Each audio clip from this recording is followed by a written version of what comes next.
निंदो निंदो मोको लोग निंदो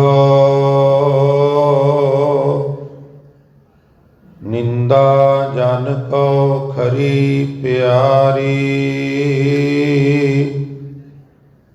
निंदा बाप निंदा महतारी रहाओ निंदा होए तां बैकुंठ जाइए नाम पदारथ मनह बसाइए हृदय शुद्ध जो निंदा होए हमरे कपरे निंदक धोए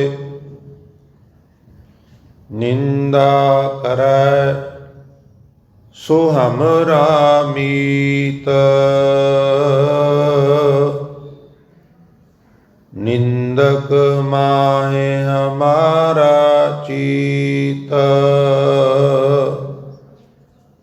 निंदक सो जो निंदा हो हमरा जीवन निंदक लोर निंदा हमरी प्रेम प्यार निंदा हमरा करे उदार जन कबीर को निंदा सार निंदक डूबा हम उतरे पार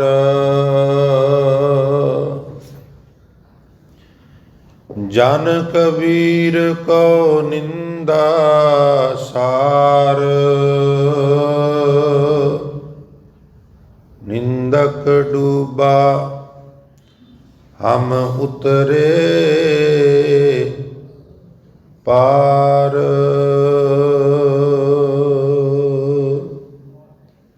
सो वाहेगुरु जी का खालसा वाहेगुरु जी की फतेह। परम सम्मानयोग जुगो जुग अटल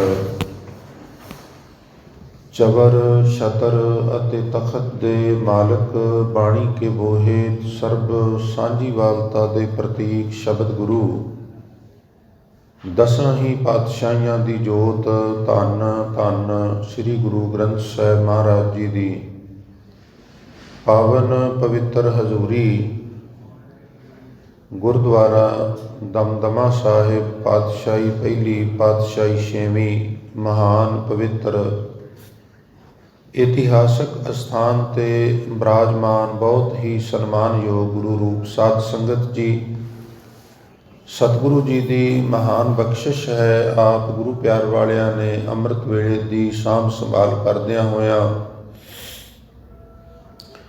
ਨੀਂਦਰ ਆਲਸ ਆਦਿ ਦਾ ਤਰਕ ਤਿਆਗ ਕਰਕੇ ਬਾਕਾਇਦਾ ਉਦਮੀ ਬਣਦਿਆਂ ਹੋਇਆਂ ਗੁਰੂ ਚਰਨਾਂ ਵਿੱਚ ਪਹੁੰਚ ਕੇ ਗੁਰੂ ਸਵਾਰਿਆਂ ਤੋਂ ਆਸਾ ਕੀ ਵਾਰ ਦੇ ਸ਼ਬਦ ਕੀਰਤਨ ਸਰਵਣ ਕਰਕੇ ਲਾਹੇ ਪ੍ਰਾਪਤ ਕੀਤੇ ਹਨ।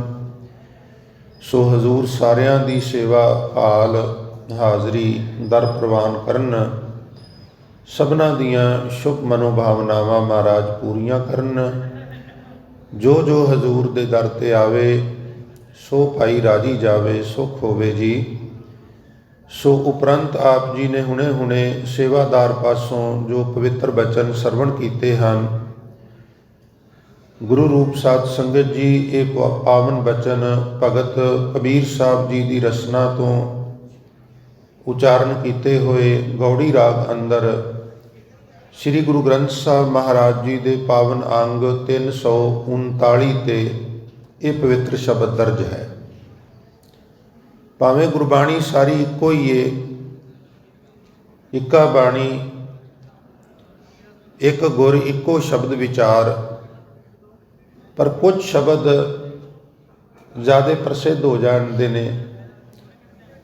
और क्योंकि निंदा का रोग व्यापक है, इस वास्ते इसका गायन भी ज़्यादा किया गया। प्यारिओ, इसकी विचार भी ज़्यादा की गई। और कोई विरला भागा वाला है प्यारिओ, मेरे समेत कोई विरला भागा वाला इस तरह का होवेगा जिहड़ा इस बीमारी तो बचिया होवेगा। नहीं तो मेरे समेत असी ज़्यादातर लोग, बहुते नहीं तो थोड़े, इस रोग के शिकार हो ही जाते हैं। निंदा, दूसरे की निंदा विचों मनुख नूं एक रस आउंदा है। ये क्यों निंदा करता है? निंदा करिए तो की नुकसान हुंदे ने, यही असी विचारां गुरबाणी की रोशनी विच करनियां ने। पर प्रयोजन ये हुंदा है भी साडा सुधार होवे, किसी नूं हार्ट करन दा प्रयोजन नहीं हुंदा। पर हुण ये गल्लां सिंह बिरती दे धारनी होकर सुननियां चाहीदियां ने। प्यारिओ, सिंह शेर नूं कोई फोकस करके फायर करे, गोली चलाए ना, तो उहदे कोल इतनी समझ है भी वो बंदूक नूं दोषी जां गिल्टी नहीं समझदा। उन्होंने पता है भी बंदूक जिहदे हत्थ विच है, गोली मैनूं वो मार रहा है। पर कुत्ते नूं तुसीं डंडा मारो तो वह डंडे नूं ही दुश्मन समझ के उन्होंने चक मारन की कोशिश करता। इसलिए सिख नूं सिंह बिरती दे धारनी होने का हुक्म है, स्वान बिरती नहीं। ये झिड़का कदी कदी सानू गुरु ग्रंथ साहब मारते हैं। रागी ग्रंथी ये तो बेचारे एक्सप्लेन करते हैं, ये साधन ने, बचन गुरु ग्रंथ साहब के ने। असी सिंह बिरती धारण करनी है, स्वान बिरती नहीं। तो आओ, जितने शरीर बैठे हो, सत्संग सुरत बिरत गुरु चरणों में जोड़ो। मन की एकाग्रता ते रसना की पवित्रता रही एक बार गुरमंत्र का उच्चारण करो ते प्यार नाल इकट्ठे हो के आखो जी, सतनाम श्री। फिर आखो जी, सतनाम श्री। हार्दिक धन्यवाद, हार्दिक धन्यवाद। कबीर साहब का नज़रिया ये है कि जदों किसी व्यक्ति की निंदा हुंदी है, देखो दो व्यक्ति ने, एक उत्तम पुरख है, एक सैकंड परसन है। फॉर एग्जाम्पल, एक बंदा जिहदा नाम ऊड़ा है और दूसरे का नाम ऐड़ा है। ऐड़ा जिहड़ा है वो ऊड़े की आलोचना करता है, ऊड़े की निंदा करता है। दूजा व्यक्ति पहले की निंदा करता है। कबीर साहब का यह मनना है भी जिहड़ा निंदा कर रहा है ना, वो बंदा आत्मक पक्षों बहुत कमज़ोर है। मनुखी फितरत है बई ये निंदा करदा क्यों है। सब तो पहला मैं बेनती करा, एक निंदा तो भी वड्डा रोग है साडे अंदर, वो रोग है हऊँ का। निंदा नूं जन्म अहंकार ने दिता है। किस तरह दिता है? तुहाडी खातर होवेगी, तसल्ली होवेगी जे सुर ते जोर दे के बेनती सुनोगे। हजूर अमृत बाणी च कहंदे ने, हौमै रोग मानुख को दीना, काम रोग मैगल वस कीना, दृष्ट रोग पच मूए पतंगा। इन्हां सारियां नूं एक एक रोग दिता ना। काम का रोग हाथी नूं स्पर्श करके, उस स्पर्श के रोग कारण किवें वो काल बूत की हस्तनी वाली गल तुसीं सुणदे हो, वो टोए च डिग पैंदा ते सारी उम्र गुलामी करदा। एक रोग उन्होंने दिता है। इको ही रोग कंडेड़े का हिरन नूं है, इको ही पतंगे नूं है, इको ही सुंघण का भौरे नूं है, इको ही मच्छी नूं है, जीभ का चस्का। साडे विच रोग एक नहीं गा, साडे विच ते कई ने। सरवर पंखी हेकड़ो फाही वाल 50 श्री गुरु ग्रंथ साहब कहते हैं। जिंद कली है, इनू फसान वाले वकार जड़े ने 50 ने।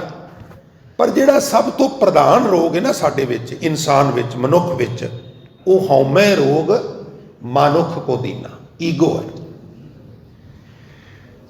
और इस अहंकार कारण मनुख अपने तो वड्डे बंदे कोल नहीं बैठ सकता।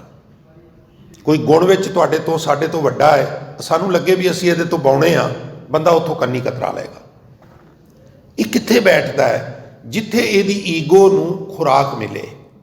वाह जी वाह, तुसीं ते बहुत विद्वान हो, वाह जी वाह तुसीं ते बहुत अमीर हो, आहा हा हा हा हा तुसीं ते बहुत बलवान हो, ਤੁਸੀਂ ਤੇ ਬਹੁਤ ਗੁਣਵਾਨ ਹੋ, ਤੁਸੀਂ ਸੋਹਣੇ ਬਹੁਤ ਹੋ, ਤੁਸੀਂ ਬੜੇ ਪਰਉਪਕਾਰੀ ਹੋ ਇਤਿਆਦਿ। ਮਨੁੱਖ ਦੇ ਕੰਨ ਇਹਨਾਂ ਅਲਫਾਜ਼ਾਂ ਨੂੰ ਸੁਣਨ ਵਾਸਤੇ ਨਾ ਕੌਮ ਦੇ ਵਾਰਸੋ ਤਰਸਦੇ ਨੇ। ਭਾਵੇਂ ਇੱਥੇ ਬੈਠੇ ਹੋ, ਭਾਵੇਂ ਘਰਾਂ 'ਚ ਇਹ ਜੋ ਫੇਸਬੁੱਕ ਜਾਂ YouTube ਦੇ ਉੱਤੇ ਤੁਸੀਂ SMZ ਨਿਊਜ਼ ਚੈਨਲ 'ਤੇ ਸੁਣ ਰਹੇ ਹੋ, ਮੇਰੀ ਬੇਨਤੀ ਨੂੰ ਸੁਰ 'ਤੇ ਜ਼ੋਰ ਦੇ ਕੇ ਸੁਣਿਓ। ਮਨੁੱਖ ਦੇ ਕੰਨ ਤਰਸਦੇ ਨੇ ਆਪਣੀ ਤਾਰੀਫ ਵਾਸਤੇ। ਔਰ ਗੁਰੂ ਘਰ ਤੇ ਇੱਕ ਸਕੂਲ ਹੈ ਨਾ ਇੱਥੇ, ਤੇ ਅਸੀਂ ਜਿੱਤ ਹਰ ਗੁਣ ਸਿੱਖਾਂ ਵਾਲੀ ਸਿਚੁਏਸ਼ਨ ਬਣਾਉਣੀ ਹੈ। ਜੇ ਕਿਸੇ ਨੇ ਗਰੋਥ ਕਰਨੀ ਹੈ ਨਾ, ਤੇ ਉਹ ਹਿੰਮਤ ਪੈਦਾ ਕਰੇ ਬਈ ਮੈਂ ਆਲੋਚਨਾ ਸੁਣਨ ਦੀ ਆਦਤ ਪਾਣੀ ਹੈ। ਕੋਈ ਮੇਰੀ ਨਿੰਦਾ ਕਰੇ ਤੇ ਮੈਂ ਉਹਨੂੰ ਨਿੱਠ ਕੇ ਸੁਣਨਾ ਹੈ। ਜਦੋਂ ਠੰਡੇ ਦਿਮਾਗ ਨਾਲ ਆਪਣੀ ਨਿੰਦਾ ਸੁਣਨ ਦੀ ਵਾਦੀ ਪੈ ਗਈ, ਜਿਹੜਾ ਕਰ ਰਿਹਾ ਹੈ ਨਾ ਉਹ ਤੇ ਘਾਟੇ 'ਚ ਜਾਏਗਾ, ਪਰ ਜਿਹੜਾ ਸੁਣ ਰਿਹਾ ਹੈ ਉਹ ਐਨਾਲਿਸਿਸ ਕਰੇਗਾ ਵੀ ਜਿਹੜੀ ਗੱਲ ਇਹ ਕਹਿ ਰਿਹਾ ਜੇ ਤੇ ਮੇਰੇ 'ਚ ਹੈ ਤੇ ਮੈਂ ਠੀਕ ਕਰ ਲੈਣੀ ਹੈ, ਤੇ ਨਹੀਂ ਤੇ ਉਹ ਜਾਣੇ। ਆ ਸਾਰੇ ਸ਼ਬਦ ਵਿੱਚ ਵੇਖੋ ਕਿੰਨੀ ਸੋਹਣੀ ਵਿਆਖਿਆ ਕੀਤੀ ਹੈ। ਮੈਂ ਪਹਿਲਾਂ ਅਰਜ਼ ਕਰ ਰਿਹਾ ਵੀ ਨਿੰਦਾ ਅਸੀਂ ਕਰਨੇ ਕਿਉਂ ਆ। ਸਾਨੂੰ ਪ੍ਰਧਾਨ ਰੋਗ ਦਿੱਤਾ ਹੈ ਹਉ ਦਾ, ਦਿੱਤਾ ਉਹਨੇ ਹੀ ਹੈ। ਇਹਦੇ 'ਚ ਇਹ ਵੀ ਮੈਂ ਅਰਜ਼ ਕਰ ਦਿਆਂ, ਇਹ ਰੋਗ ਵੀ ਸਾਡੇ ਵਿੱਚ ਉਸੇ ਨਹੀਂ ਪਾਇਆ। ਕਿਉਂ ਪਾਇਆ? ਹੁਣ ਕੋਈ ਬੰਦਾ ਖਾਲੀ ਖਾੜੇ 'ਚੋਂ ਲੰਘ ਜਾਏ ਤੇ ਆਖੇ ਵੇਖੋ ਜੀ ਮੈਂ ਜਿੱਤ ਕੇ ਆ ਗਿਆ, ਤੇ ਉਹ ਕਹੇ ਵੀ ਤੇ ਘੁਲਿਆ ਤੇ ਕਿਸੇ ਨਾਲ ਹੈ ਹੀ ਨਹੀਂ। ਤੂੰ ਕਹੇ ਜੀ ਉੱਥੇ ਕੋਈ ਹੈ ਹੀ ਨਹੀਂ ਸੀ, ਘੁਲਦਾ ਕਿਹਦੇ ਨਾਲ? ਉਹ ਕਹਿੰਦੇ ਫਿਰ ਤੂੰ ਜਿੱਤਿਆ ਕਰਨਾ। ਤੋ ਸਾਨੂੰ ਮੈਦਾਨ ਵਿੱਚ ਉਤਾਰ ਕੇ ਨਾ 5 ਵਕਾਰ ਵੀ ਉਤਾਰ ਦਿੱਤੇ ਵੀ ਹੁਣ ਇਹਨਾਂ ਨਾਲ ਕੁਸ਼ਤੀ ਕਰ, ਤੇ ਫਿਰ ਜੇ ਤੂੰ ਜਿੱਤ ਗਿਆ ਤੇ ਮੈਂ ਕਹਾਂਗਾ ਨੇ ਇੱਥੇ 5 ਜਵਾਨ ਮੈਂ ਗੁਰਥਾਪੀ ਦਿੱਤੀ ਕੰਡ ਜੀਓ। ਤੋ ਇਹ ਇੱਕ ਲੀਲਾ ਹੈ ਨਾ ਵੀ ਵਿੱਚ ਹੈ ਹੀ ਨਹੀਂ ਮੈਦਾਨ ਦੇ, ਤੇ ਤੂੰ ਕਿਵੇਂ ਕਹੇਂਗਾ ਮੈਂ ਜੇਤੂ ਹਾਂ?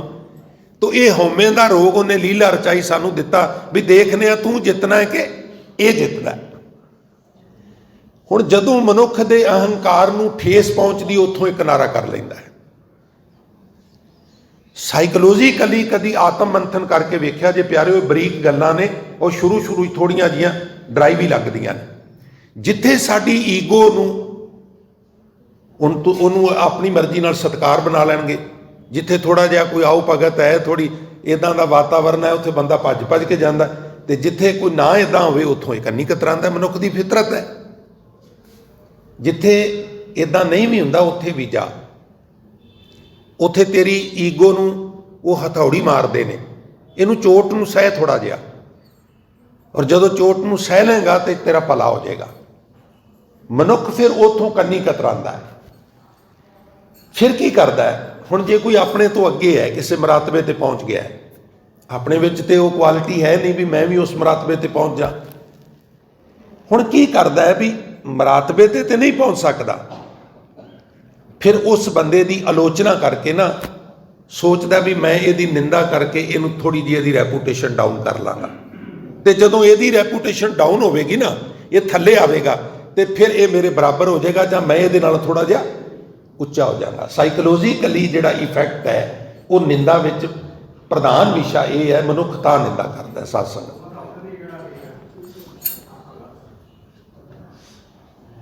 ਤੋ ਥੋੜਾ ਜਿਹਾ ਜਦੋਂ ਅੰਦਰ ਆ ਜਾਈਏ ਨਾ, ਬਚਨ ਬਲਾਸ ਤੋਂ ਗੁਰੇਜ਼ ਕਰਿਆ ਕਰੋ। ਜੇ ਕੋਈ ਮਜਬੂਰੀ 'ਚ ਕਰਨਾ ਪਏ ਤੇ ਥੋੜਾ ਜਿਹਾ ਆਹਿਸਤਾ ਕਰ ਲਿਆ ਕਰੋ। ਇੱਕ ਵਾਰੀ ਆਖੋ ਸਤਨਾਮ ਸ੍ਰੀ। ਔਰ ਇਹ ਵੀ ਮੈਂ ਬੇਨਤੀਆਂ ਜਿਹੜੀਆਂ ਕਰਨਾ ਤੁਹਾਨੂੰ ਹਾਰਟ ਕਰਨ ਲਈ ਨਹੀਂ। ਜੇ ਤੁਹਾਨੂੰ ਹਾਰਟ ਕਰ ਦਿੱਤਾ, ਤੁਸੀਂ ਹੀ ਨਾਰਾਜ਼ ਹੋ ਗਏ, ਤੁਸੀਂ ਹੀ ਆਉਣਾ ਬੰਦ ਕਰ, ਸੁਣਾਵਾਂਗਾ ਕਿਹਨੂੰ? ਤਾਂ ਬਿਲਕੁਲ ਮੇਰੀ ਇਹ ਭਾਵਨਾ ਨਹੀਂ ਹੁੰਦੀ। ਤੁਸੀਂ ਤੇ ਮੇਰੇ ਸਰਤਾਜ ਹੋ, ਮੇਰੇ ਸਾਹਿਬ ਹੋ, ਤੁਸੀਂ ਤੇ ਮੇਰੇ ਮਾਲਕ ਹੋ। ਪਰ ਥੋੜਾ ਜਿਹਾ ਅੰਦਰ ਨਾ, ਹੁਣ ਪੱਖੇ ਪੁੱਖੇ ਬੰਦ ਹੋ ਗਏ ਨੇ ਪਿਆਰਿਓ, AC ਬੰਦ ਹੋ ਗਏ ਨੇ, ਥੋੜੀ ਜਿਹੀ ਵੀ ਆਵਾਜ਼ ਹੋਵੇ ਤਾਂ ਜ਼ਿਆਦਾ ਪਾਸਦੀ ਹੈ, ਤਾਂ ਥੋੜਾ ਜਿਹਾ ਧਿਆਨ ਰੱਖਿਆ ਕਰੋ। ਤਾਂ ਮੈਂ ਅਰਜ਼ ਕਰ ਰਿਹਾ ਸਾਂ, ਫਿਰ ਬੰਦਾ ਆਲੋਚਨਾ ਕਰਕੇ ਨਾ, ਨਿੰਦਾ ਕਰਕੇ, ਤੇ ਥੋੜਾ ਜਿਹਾ ਤਸੱਲੀ ਕਰ ਲੈਂਦਾ ਵੀ ਉਹਨੂੰ ਮੈਂ ਛੋਟਾ ਕਰ ਲਿਆ, ਪਰ ਵਾਸਤਵ 'ਚ ਛੋਟਾ ਹੁੰਦਾ ਨਹੀਂਗਾ। ਇਹ ਵੀ ਮੈਂ ਅਰਜ਼ ਕਰਾਂ।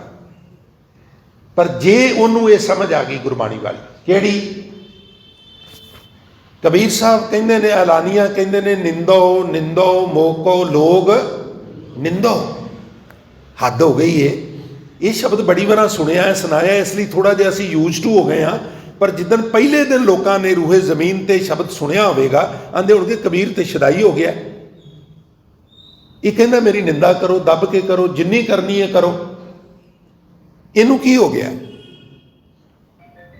ਅੱਜ ਤੇ ਅਸੀਂ ਬੜੀ ਵਾਰ ਸਾਖੀ ਸੁਣੀ ਵੀ ਗੁਰੂ ਨਾਨਕ ਸਾਹਿਬ ਨੇ ਉਹ ਪੂਰਬ ਨੂੰ ਪਾਣੀ ਝੱਟਦੇ ਸਨ, ਗੁਰੂ ਨਾਨਕ ਨੇ ਪੱਛਮ ਨੂੰ ਝੱਟਣਾ ਸ਼ੁਰੂ ਕੀਤਾ। ਉਹਨਾਂ ਕਿਹਾ ਕਿਉਂ ਝੱਟਣਾ, ਉਹਨਾਂ ਇੱਦਾਂ ਕਿਹਾ, ਉਹਨਾਂ ਇੱਦਾਂ ਕਿਹਾ। ਅਸੀਂ ਬੜੀ ਵਾਰ ਸੁਣੀ ਹੈ, ਪਰ ਤੁਸੀਂ ਵੇਖੋ ਵੀ ਜਿੱਦਣ ਹਜ਼ੂਰ ਨੇ ਪਹਿਲੇ ਦਿਨ ਇਹ ਕੌਤਕ ਕੀਤਾ, ਉਦੋਂ ਲੋਕਾਂ ਕਿਵੇਂ ਅੱਖਾਂ ਟੱਡ ਟੱਡ ਕੇ ਵੇਖਿਆ ਹੋਵੇ। ਕਈ ਤੇ ਤਾੜੀਆਂ ਮਾਰ ਮਾਰ ਕੇ ਹੱਸਦੇ, ਉਹਨਾਂ ਨੂੰ ਸ਼ਦਾਈ ਹੈ, ਕਮਲਾ ਹੈ, ਇਹਨੂੰ ਪਤਾ ਹੀ ਨਹੀਂ ਵੀ ਪਾਣੀ ਸੂਰਜ ਨੂੰ ਦੇਈਦਾ, ਪੱਛਮ ਨੂੰ ਨਹੀਂ ਦੇਈਦਾ। ਤੋ ਇਸੇ ਤਰ੍ਹਾਂ ਜਿੱਦਣ ਪਹਿਲੇ ਦਿਨ ਰੂਹੇ ਜ਼ਮੀਨ ਤੇ ਕਬੀਰ ਸਾਹਿਬ ਨੇ ਤਰਨਮ ਦੇ ਵਿੱਚ ਇਹ ਗਾਇਆ ਵੀ ਨਿੰਦੋ ਨਿੰਦੋ ਮੋਕੋ ਲੋਗ ਨਿੰਦੋ, ਤੇ ਲੋਕਾਂ ਦੇ ਤੇ ਅੱਖਾਂ ਟੱਡੀਆਂ ਰਹਿ ਗਈਆਂ ਹੋਣਗੀਆਂ ਵੀ ਇਹਨੂੰ ਕੀ ਹੋ ਗਿਆ, ਸ਼ਦਾਈ ਹੈ, ਕਿਉਂ ਨਿੰਦੀਏ, ਤੈਨੂੰ ਨਿੰਦਾ ਚੋਂ ਕੀ ਰਸ ਆਉਂਦਾ। ਉਹ ਕਹਿੰਦੇ ਫਿਰ ਨਿੰਦਾ ਜਨ ਕੋ ਖਰੀ ਪਿਆਰੀ, ਮੈਨੂੰ ਨਿੰਦਾ ਬੜੀ ਚੰਗੀ ਲੱਗਦੀ ਹੈ। ਜਨ ਸੇਵਕ ਖਰੀ ਬਹੁਤੀ, ਮੈਨੂੰ ਆਪਣੀ ਆਲੋਚਨਾ, ਮੈਨੂੰ ਆਪਣੀ ਨਿੰਦਾ ਬੜੀ ਚੰਗੀ ਇਹ ਆਸਾਨ ਨਹੀਂ ਗਾ। ਮੈਂ ਤੁਹਾਡੇ ਸਾਹਮਣੇ ਮੇਰਾ ਵਿਸ਼ਾ ਹੈ, ਮੈਂ ਇਹਦੀ ਤਿਆਰੀ ਕਰਕੇ ਆਇਆ, ਬੋਲ ਰਿਹਾ। ਮੇਰੀ ਵੀ ਕੋਈ ਨਿੰਦਾ ਕਰੇ ਤੇ ਮੈਂ ਹਾਰਟ ਹੁੰਦਾ ਵਾ, ਤੁਹਾਡੀ ਵੀ ਕੋਈ ਨਿੰਦਾ ਕਰੇ ਤੁਸੀਂ ਵੀ ਹਾਰਟ ਹੁੰਦੇ ਹੋ, ਗੁੱਸਾ ਨਾ ਕਰਿਓ। ਪਰ ਜੇ ਕਿਤੇ ਕਬੀਰ ਸਾਹਿਬ ਦੇ ਪੂਰਨਿਆਂ ਤੇ ਚੱਲ ਕੇ ਅਸੀਂ ਉਦੋਂ ਇਹਨੂੰ ਬਰਦਾਸ਼ਤ ਕਰ ਲਈਏ ਤੇ ਐਨਾਲਿਸਿਸ ਕਰੀਏ ਤੇ ਲਾਭ ਹੋ ਸਕਦਾ। ਕਿਵੇਂ ਹੋ ਸਕਦਾ? ਹੁਣ ਥੋੜਾ ਸੁਰ ਤੇ ਜ਼ੋਰ ਦਿਆ ਜੀ। ਕਹਿੰਦੇ ਨਿੰਦਾ ਬਾਪ ਨਿੰਦਾ ਮਹਤਾਰੀ। ਹੁਣ ਨਿੰਦਾ ਕਿਸੇ ਦਾ ਪਿਓ ਕਿਵੇਂ ਹੋ ਸਕਦਾ ਹੈ? ਨਿੰਦਾ ਕਿਸੇ ਦੀ ਮਾਂ ਕਿਵੇਂ ਹੋ ਸਕਦੀ ਹੈ? ਧਿਆਨ ਦਿਆ ਜੀ, ਹੋ ਸਕਦੀ ਹੈ, ਗੁਰਬਾਣੀ ਨੇ ਲਿਖਿਆ ਹੈ, ਔਰ ਮੈਂ ਐਕਸਪਲੇਨ ਕਰਾਂਗਾ, ਤੁਹਾਡੀ ਤਸੱਲੀ ਵੀ ਹੋਵੇਗੀ। ਕਹਿੰਦੇ ਨਿੰਦਾ ਮੇਰੀ ਮਾਂ ਹੈ, ਨਿੰਦਾ ਮੇਰਾ ਪਿਓ ਹੈ। ਹੁਣ ਮਾਂ ਪਿਓ ਕੀ ਕਰਦਾ ਹੈ? ਧਿਆਨ ਦਿਆ ਜੀ। ਮਾਂ ਪਿਓ ਬੱਚੇ ਦੀ ਪਰਵਰਿਸ਼ ਕਰਦਾ ਹੈ, ਮਾਂ ਪਿਓ ਬੱਚੇ ਨੂੰ ਨਵਾਉਂਦਾ ਧਵਾਉਂਦਾ ਹੈ, ਮਾਂ ਪਿਓ ਬੱਚੇ ਵਿੱਚ ਗੁਣ ਭਰਦਾ ਹੈ, ਮਾਂ ਪਿਓ ਬੱਚੇ ਦੇ ਔਗਣ ਦੂਰ ਕਰਦਾ ਹੈ, ਉਹਨੂੰ ਸਮਝਾਉਂਦਾ ਹੈ ਬੇਟਾ ਆਹ ਗੱਲ ਚੰਗੀ ਨਹੀਂ, ਆਹ ਕੰਮ ਕਰਨਾ ਹੈ, ਆਹ ਕੰਮ ਨਹੀਂ ਕਰਨਾ, ਐਦਾਂ ਬੋਲਣਾ ਹੈ, ਐਦਾਂ ਨਹੀਂ ਬੋਲਣਾ। ਤੋ ਜਦੋਂ ਸਾਡੀ ਕੋਈ ਆਲੋਚਨਾ ਕਰਦਾ ਹੈ ਨਾ, ਜਿਵੇਂ ਮਾਂ ਪਿਓ ਸਾਡੇ ਵਿੱਚ ਗੁਣ ਵੇਖਣੇ ਚਾਹੁੰਦਾ ਹੈ, ਨਿੰਦਕ ਵੀ ਸਾਡੇ ਵਿੱਚ ਗੁਣ ਵੇਖਣੇ ਚਾਹੁੰਦਾ ਹੈ। ਉਹ ਸਾਡੇ ਔਗਣ ਸਾਡੇ ਸਾਹਮਣੇ ਫਿਲਮਾਉਂਦਾ, ਸਾਨੂੰ ਉਹ ਦਰਸਾਉਂਦਾ ਵੀ ਵੇਖ ਤੇਰੇ ਵਿੱਚ ਆ ਨੁਕਸ ਹੈ, ਕਮੀ ਹੈ। ਕੁਝ ਸਹੀ ਵੀ ਕਹਿੰਦਾ, ਕੁਝ ਗੁੱਸੇ ਵਿੱਚ ਪਲੇਥਨ ਲਾ ਕੇ ਵੀ ਕਹਿੰਦਾ। ਇਹ ਤੇ ਫਿਰ ਹੁੰਦਾ ਹੀ ਹੈ ਨਾ, ਜਿਹਦੇ ਨਾਲ ਨਾਰਾਜ਼ ਹੋ ਜਾਈਏ ਫਿਰ ਉੱਥੇ ਕੋਈ ਤੋਲ ਕੇ ਨਹੀਂ ਨਾ ਕੁਛ ਕਰਦਾ, ਫਿਰ ਤੇ ਜਦੋਂ ਲਾੜੀ ਪੈ ਤੇ ਫਿਰ ਉਹ ਕਹਿੰਦੇ ਵੀ ਠੀਕ ਹੈ। ਜਿਸ ਤਰ੍ਹਾਂ ਮਾਂ ਪਿਓ ਸਾਡੀ ਗਰੋਥ ਚਾਹੁੰਦਾ ਹੈ, ਸਾਡੀ ਤਰੱਕੀ ਚਾਹੁੰਦਾ ਹੈ, ਸਾਡੇ 'ਚ ਗੁਣ ਵੇਖਣੇ ਚਾਹੁੰਦਾ ਹੈ, ਇਸ ਤਰ੍ਹਾਂ ਜਦੋਂ ਕੋਈ ਸਾਡੀ ਨਿੰਦਾ ਕਰਦਾ ਹੈ ਤੇ ਸਾਡੇ ਗੁਣ ਵੱਧਦੇ ਨੇ ਤੇ ਸਾਡੇ ਔਗਣ ਘਟਦੇ ਨੇ। ਸਾਨੂੰ ਆਤਮ ਮੰਥਨ ਕਰਨ ਦਾ ਮੌਕਾ ਮਿਲਦਾ ਹੈ। ਇਸ ਵਾਸਤੇ ਕਬੀਰ ਸਾਹਿਬ ਕਹਿੰਦੇ ਨੇ ਨਿੰਦਾ ਮੇਰੀ ਮਾਂ ਹੈ, ਨਿੰਦਾ ਮੇਰਾ ਬਾਪ ਹੈ, ਔਰ ਮੈਨੂੰ ਨਿੰਦਾ ਬੜੀ ਚੰਗੀ ਲੱਗਦੀ ਹੈ। ਮੈਨੂੰ ਨਿੰਦਾ ਸੁਣ ਕੇ ਕ੍ਰੋਧ ਨਹੀਂ ਆਉਂਦਾ, ਗੁੱਸਾ ਨਹੀਂ ਆਉਂਦਾ। ਕਰੋ ਮੇਰੀ ਨਿੰਦਾ ਜਿੰਨੀ ਕਰਨੀ ਹੈ।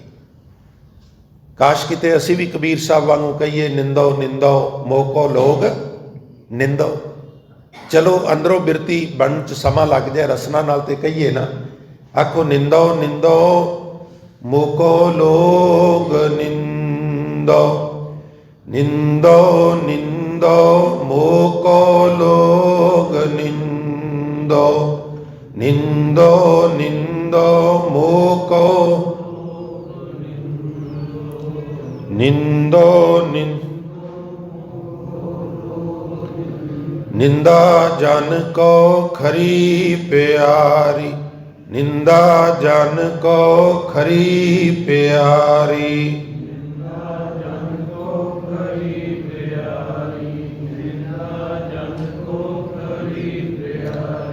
ਨਿੰਦਾ ਜਨ ਕੋ ਖਰੀ ਪਿਆਰੀ, ਨਿੰਦਾ ਜਨ ਕੋ ਖਰੀ ਪਿਆਰੀ,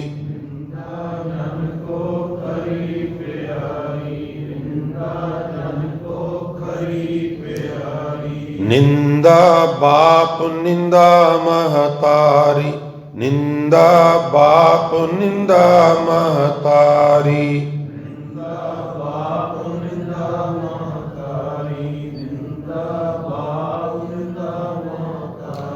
ਨਿੰਦਾ ਬਾਪ ਨਿੰਦਾ ਮਹਤਾਰੀ, ਨਿੰਦਾ ਬਾਪ ਨਿੰਦਾ ਮਹਤਾਰੀ,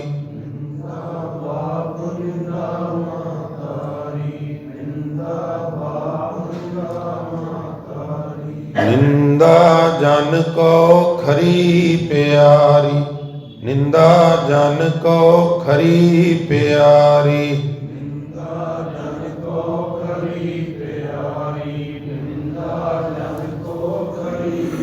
ਉਹਨੂੰ ਆਪਣੀ ਨਿੰਦਾ ਚੰਗੀ ਲੱਗਦੀ ਏ। ਉਹ ਕਹਿੰਦਾ ਮੰਦਾ ਜਾਣੈ ਆਪ ਕੋ ਅਵਰ ਭਲਾ ਸੰਸਾਰ। ਪਰ ਜਿਹੜਾ ਕਰਦਾ ਹੈ, ਮੈਂ ਉਹਦੇ ਬਾਰੇ ਵੀ ਬੇਨਤੀ ਕਰਦੇ ਹਾਂ, ਉਹਦਾ ਹਸ਼ਰ ਕੀ ਹੁੰਦਾ। ਪੰਜਵੇਂ ਪਾਤਸ਼ਾਹ ਨੇ ਇੱਕ ਤਾਂ ਜ਼ਿਕਰ ਕੀਤਾ ਤਾਂ ਕਿ ਅਸੀਂ ਇਸ ਬਿਮਾਰੀ ਤੋਂ ਬਚ ਸਕੀਏ। ਹਜ਼ੂਰ ਕਹਿੰਦੇ ਨੇ ਨਿੰਦਕ ਐਸੇ ਹੀ ਝਰ ਭਰੀਐ। ਜੇ ਕਿਤੇ ਆਤਮ ਮੰਥਨ ਕਰਨਾ ਹੋਵੇ ਵੀ ਮੈਂ ਇਸ ਕਤਾਰ ਵਿੱਚ ਤੇ ਨਹੀਂ, ਪਿਆਰਿਓ ਗੁਰਬਾਣੀ ਦੀ ਰੋਸ਼ਨੀ 'ਚ ਬੇਨਤੀ ਕਰਨ ਲੱਗਾ, ਕਿਤੇ ਚੈੱਕ ਕਰਨਾ ਹੋਵੇ ਆਪਣੇ ਆਪ ਨੂੰ ਵੀ ਮੈਂ ਨਿੰਦਕਾਂ ਵਾਲੀ ਫਰਿਸ਼ਤ ਵਿੱਚ, ਸੂਚੀ ਵਿੱਚ ਤੇ ਨਹੀਂ ਖੜਾ, ਤੇ ਪਤਾ ਕੀ ਕਹਿੰਦੇ ਹਜ਼ੂਰ? ਕਹਿੰਦੇ ਨਿੰਦਕ ਐਸੇ ਹੀ ਝਰ ਭਰੀਐ, ਇਹ ਨਿਸ਼ਾਨੀ ਸੁਣੋ ਤੁਮ ਭਾਈ ਜਿਉ ਕਾਲਰ ਭੀਤ ਗਿਰੀਐ। ਹੁਣ ਨਿੰਦਕ ਦੀ ਪਰਿਭਾਸ਼ਾ ਵੇਖਿਆ ਜੇ, ਜੋ ਦੇਖੈ ਛਿਦਰ ਤੋ ਨਿੰਦਕ ਉਮਾ ਹੈ। ਕਿਸੇ ਵਿੱਚ ਕੋਈ ਕਮੀ, ਛਿਦਰ ਕਹਿੰਦੇ ਹਿੰਦੀ 'ਚ ਮੋਰੀ ਸੁਰਾਖ ਨੂੰ, ਤੇ ਸੁਰਾਖ ਤੋਂ ਕੀ ਸੈਂਸ ਹੈ? ਕਮਜ਼ੋਰੀ। ਆਪਣੀ ਅਖਾਣ ਹੈ ਨਾ ਪੰਜਾਬੀ ਦਾ ਵੀ ਛੱਜ ਤੇ ਬੋਲੇ ਛਾਨਣੀ ਕੀ ਬੋਲੇ। ਹੁਣ ਕੀ ਨੁਕਸ ਹੈ ਜੀ ਛਾਨਣੀ 'ਚ? ਛਾਨਣੀ 'ਚ ਮੋਰੀਆਂ ਹੁੰਦੀਆਂ ਨੇ ਨਾ। ਉਹ ਕਹਿੰਦੇ ਵੀ ਤੇਰੇ ਵਿੱਚ ਤੇ ਮੋਰੀਆਂ ਬਹੁਤ ਨੇ, ਸੈਂਸ ਕਮਜ਼ੋਰੀਆਂ ਬਹੁਤ ਨੇ, ਤੂੰ ਕਿਉਂ ਬੋਲੇ? ਮੈਂ ਤੇ ਛੱਜਾਂ, ਮੈਂ ਤੇ ਭੁੜਕਾਂ, ਮੈਂ ਤੇ ਖੜਕਾਂ, ਤੂੰ ਕਿਉਂ ਬੋਲੇ? ਭਾਵ ਜਿਹਦੇ 'ਚ ਕਮਜ਼ੋਰੀ ਹੈ ਉਹ ਕਿਉਂ ਬੋਲੇ? ਉੱਥੇ ਇਹ ਸੈਂਸ ਵਰਤੇ। ਪਰ ਗੁਰੂ ਅਰਜਨ ਸਾਹਿਬ ਕੀ ਕਹਿੰਦੇ ਨੇ? ਅਸੀਂ ਇਹ ਸਮਝਣਾ ਹੈ। ਸੱਚੇ ਪਾਤਸ਼ਾਹ ਕਹਿੰਦੇ ਨੇ ਜੋ ਦੇਖੈ ਛਿਦਰ ਤੋ ਨਿੰਦਕ ਉਮਾ ਹੈ। ਜੇ ਵੇਖਣਾ ਹੋਵੇ ਵੀ ਮੈਂ ਨਿੰਦਕ ਤੇ ਨਹੀਂ, ਕਿਸੇ ਦਾ ਪਤਾ ਲੱਗ ਜਾਏ ਵੀ ਫਲਾਣਾ ਵਿਅਕਤੀ ਜਿਹੜਾ ਉਹਦੇ 'ਚ ਆਹ ਨੁਕਸ ਹੈ। ਫਾਰ ਐਗਜ਼ਾਮਪਲ, ਬੜਾ ਮਾਨ ਸਨਮਾਨ ਹੈ ਸਮਾਜ ਵਿੱਚ, ਬੜਾ ਰੁਤਬਾ ਹੈ, ਪਤਾ ਲੱਗੇ ਵੀ ਉਹ ਕਿਸੇ ਵਕਾਰ ਤੋਂ ਤਿਲਕ ਗਿਆ, ਪਤਾ ਲੱਗ ਜਾਏ ਸਾਨੂੰ, ਤੇ ਜਦੋਂ ਸਾਡੇ ਕੰਨਾਂ 'ਚ ਕੋਈ ਸੋਤ ਪਾਏ ਨਾ ਵੀ ਫਲਾਣੇ ਸਿੰਘ ਦੀ ਫਲਾਣੀ ਗੱਲ ਦਾ ਪਤਾ ਲੱਗਾ ਹੀ ਨਹੀਂ, ਮੈਨੂੰ ਤਾਂ ਨਹੀਂ ਲੱਗਾ, ਉਹ ਫਿਰ ਦੱਸੇ ਵੀ ਆਹ ਗੱਲ, ਤੇ ਜੇ ਅੰਦਰੋਂ ਗੁੱਡ ਜੀ ਫੀਲਿੰਗ ਹੋਵੇ ਨਾ, ਤੇ ਫਿਰ ਸਮਝ ਲਓ ਅਸੀਂ ਨਿੰਦਕਾਂ ਵਾਲੀ ਕਤਾਰ 'ਚ। ਔਰ ਸਾਨੂੰ ਸਾਰਿਆਂ ਨੂੰ ਅੰਦਰੋਂ ਇਸ ਤਰ੍ਹਾਂ ਮਾਫ ਕਰਨਾ ਗੁੱਡ ਫੀਲਿੰਗ ਹੀ ਹੁੰਦੀ ਹੈ। ਕਹਿ ਦਿਓ ਸਤਨਾਮ ਸ੍ਰੀ, ਗੁੱਡ ਫੀਲਿੰਗ ਹੀ ਹੁੰਦੀ ਹੈ। ਮੈਂ ਇੱਕ ਘਟਨਾ ਹੱਡ ਬੀਤੀ ਸੁਣਾਉਂਦਾ ਹੁੰਦਾ। ਜੋ ਦੇਖਿਆ ਛਿਦਰ ਤੋਂ ਨਿੰਦਕ ਉਮਾ ਹੈ। ਮੈਂ ਗੁਰਦੁਆਰਾ ਦਸ਼ਮੇਸ਼ ਦਰਬਾਰ ਸਰੀ ਕਥਾ ਕਰ ਰਿਹਾ ਸਾਂ, ਔਰ 3 ਕਥਾ ਦਿਹਾੜੀ, ਸਵੇਰੇ ਦੁਪਹਿਰੇ ਸ਼ਾਮ, ਔਰ 1-2 ਪ੍ਰੋਗਰਾਮ ਹੋਰ ਵੀ, 5-5 ਕਥਾ ਕਰਨੀਆਂ, ਫਿਰ ਉਹਨਾਂ ਨੂੰ ਫਰੇਮ ਕਰਨਾ, ਫਿਰ ਆਰਾਮ ਕਰਨਾ, ਪ੍ਰਸ਼ਾਦਾ ਪਾਣੀ ਵੀ ਛਕਣਾ ਹੈ, ਚਾਹ ਕੌਫੀ ਵੀ ਛਕਣੀ ਹੈ, ਵਕਤ ਨਹੀਂ ਸੀ ਹੁੰਦਾ। ਮੈਨੂੰ ਲੈਂਡਲਾਈਨ ਫੋਨ ਪਿਛਲੇ ਪਾਸੇ ਨਾ ਤਾਬਿਆ ਦੇ ਪਿਆ ਹੁੰਦਾ, ਗ੍ਰੰਥੀ ਕੋਲ, ਕਾਰਡਲੈਸ ਹੁੰਦਾ, ਉਹ ਲੈ ਕੇ ਵੀ ਭੱਜੇ ਫਿਰ। ਉਹ ਮੈਨੂੰ ਕਈ ਵਾਰ ਆਖੇ ਵੀ ਤੁਹਾਡਾ ਇੰਡੀਆ ਤੋਂ ਫੋਨ ਆ ਰਿਹਾ, ਬੜਾ ਸਤਾ ਰਿਹਾ, ਉਹ ਬੰਦਾ ਕਹਿੰਦਾ ਗੱਲ ਜ਼ਰੂਰ ਕਰ। 4ਵੇਂ-5ਵੇਂ ਦਿਨ ਮੇਰੀ ਗੱਲ ਹੋਈ, ਤੇ ਗੱਲ ਕੀ ਹੋਈ ਧਿਆਨ ਦੇ ਕੇ ਸੁਣਿਆ ਜੀ। ਫਤਿਹ ਬੁਲਾ ਕੇ ਕਹਿਣ ਲੱਗੇ ਕੋਈ ਪਤਾ ਲੱਗਾ ਜੇ ਲੁਧਿਆਣੇ ਕੀ ਘਟਨਾ ਵਾਪਰੀ ਹੈ? ਮੈਂ ਕਿਹਾ ਜੀ ਨਹੀਂ, ਤੁਹਾਨੂੰ ਪਤਾ ਹੀ ਹੈ, ਮੈਂ ਤਾਂ ਪਿਛਲੇ 4 ਮਹੀਨਿਆਂ ਤੋਂ ਇੱਥੇ ਬੈਠਾ ਵਾਂ। ਉਹ ਕਿਸੇ ਬਹੁਤ ਪ੍ਰਸਿੱਧ ਪ੍ਰਚਾਰਕ ਦਾ ਨਾਂ ਲੈ ਕੇ ਕਹਿਣ ਲੱਗੇ ਵੀ ਉਹ ਫਲਾਣਾ ਸਿੰਘ ਆਹ ਘਟਨਾ ਵਾਪਰ ਗਈ, ਇੱਦਾਂ ਹੋਇਆ, ਇੱਦਾਂ, ਔਰ ਹੱਸ ਕੇ ਇੰਜ ਲੱਗਦਾ ਸੀ ਜਿਵੇਂ ਇਹਨੂੰ ਕੁਬੇਰ ਦਾ ਖਜ਼ਾਨਾ ਪ੍ਰਾਪਤ ਹੋ ਗਿਆ ਹੋਇਆ। ਆਖੋ ਸਤਨਾਮ ਸ੍ਰੀ। ਔਰ ਹੁਣ ਵਾਂਗੂ ਇਹ ਨਹੀਂ ਸੀ ਆ ਜਿਹੜਾ ਫੋਨਾਂ ਦੀ ਪਰਮਾਰ। STD ਤੋਂ ਜਾ ਕੇ ਰੋਜ਼ ਪੈਸੇ ਖਰਚਦਾ ਸੀ ਇਹ ਦੱਸਣ ਵਾਸਤੇ, ਰਸ ਲੈਣ ਵਾਸਤੇ। ਏਡੇ ਵੱਡੇ ਰੋਗੀ ਨੇ। ਤਾਂ ਮਹਾਰਾਜ ਕਹਿੰਦੇ ਜੋ ਦੀਸੈ ਸੋ ਰੋਗੀ, ਰੋਗ ਰਹਿਤ ਮੇਰਾ ਸਤਿਗੁਰ ਜੋਗੀ। ਨਿੰਦਾ ਚੋਂ ਬੜਾ ਰਸ ਆਉਂਦਾ। ਕੋਈ ਡਿੱਗ ਪਵੇ, ਤਿਲਕ ਪਵੇ, ਸਾਨੂੰ ਬੜਾ ਚਾਅ ਚੜ੍ਹਦਾ, ਚੱਲ ਕੰਜਰ ਮੇਰੇ ਨਾਲੋਂ ਤੇ ਥੱਲੇ ਹੋਇਆ ਹੈ ਨਾ। ਜੋ ਦੇਖੈ ਛਿਦਰ, ਕਿਸੇ ਦੀ ਕਮਜ਼ੋਰੀ ਪਤਾ ਲੱਗ ਜਾਏ, ਤੋ ਨਿੰਦਕ ਉਮਾ ਹੈ।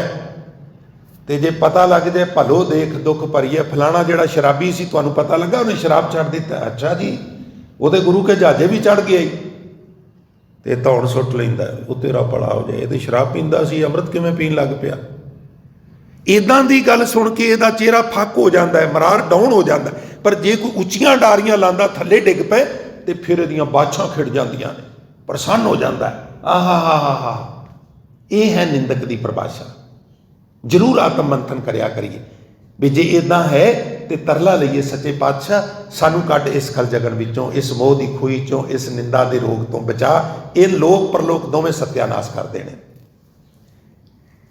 ਨਿੰਦਕ ਐਸੇ ਹੀ ਝੜ ਭਰੀ ਹੈ। ਨਿੰਦਕ ਇਸ ਤਰ੍ਹਾਂ ਆਹਿਸਤਾ ਆਹਿਸਤਾ ਝੜ ਜਾਂਦਾ ਹੈ। ਮਹਾਰਾਜ ਕਿਵੇਂ ਝੜ ਜਾਂਦਾ ਹੈ? ਇਹ ਨਿਸ਼ਾਨੀ ਸੁਣੋ ਤੋਂ ਭਾਈ ਨਾਣੇ ਨਾਲੇ ਨੰਨੇ ਨਾਲ ਨਹੀਂ। ਉਹਦੀ ਇਹ ਨਿਸ਼ਾਨੀ ਹੈ, ਉਹਦੇ ਲੱਛਣ ਨੇ। ਕੀ ਲੱਛਣ ਨੇ ਸੱਚੇ ਪਾਤਸ਼ਾਹ? ਕਹਿਣ ਲੱਗੇ ਜਿਉਂ ਕਾਲਰ ਭੀਤ ਗਿਰੀ ਹੈ।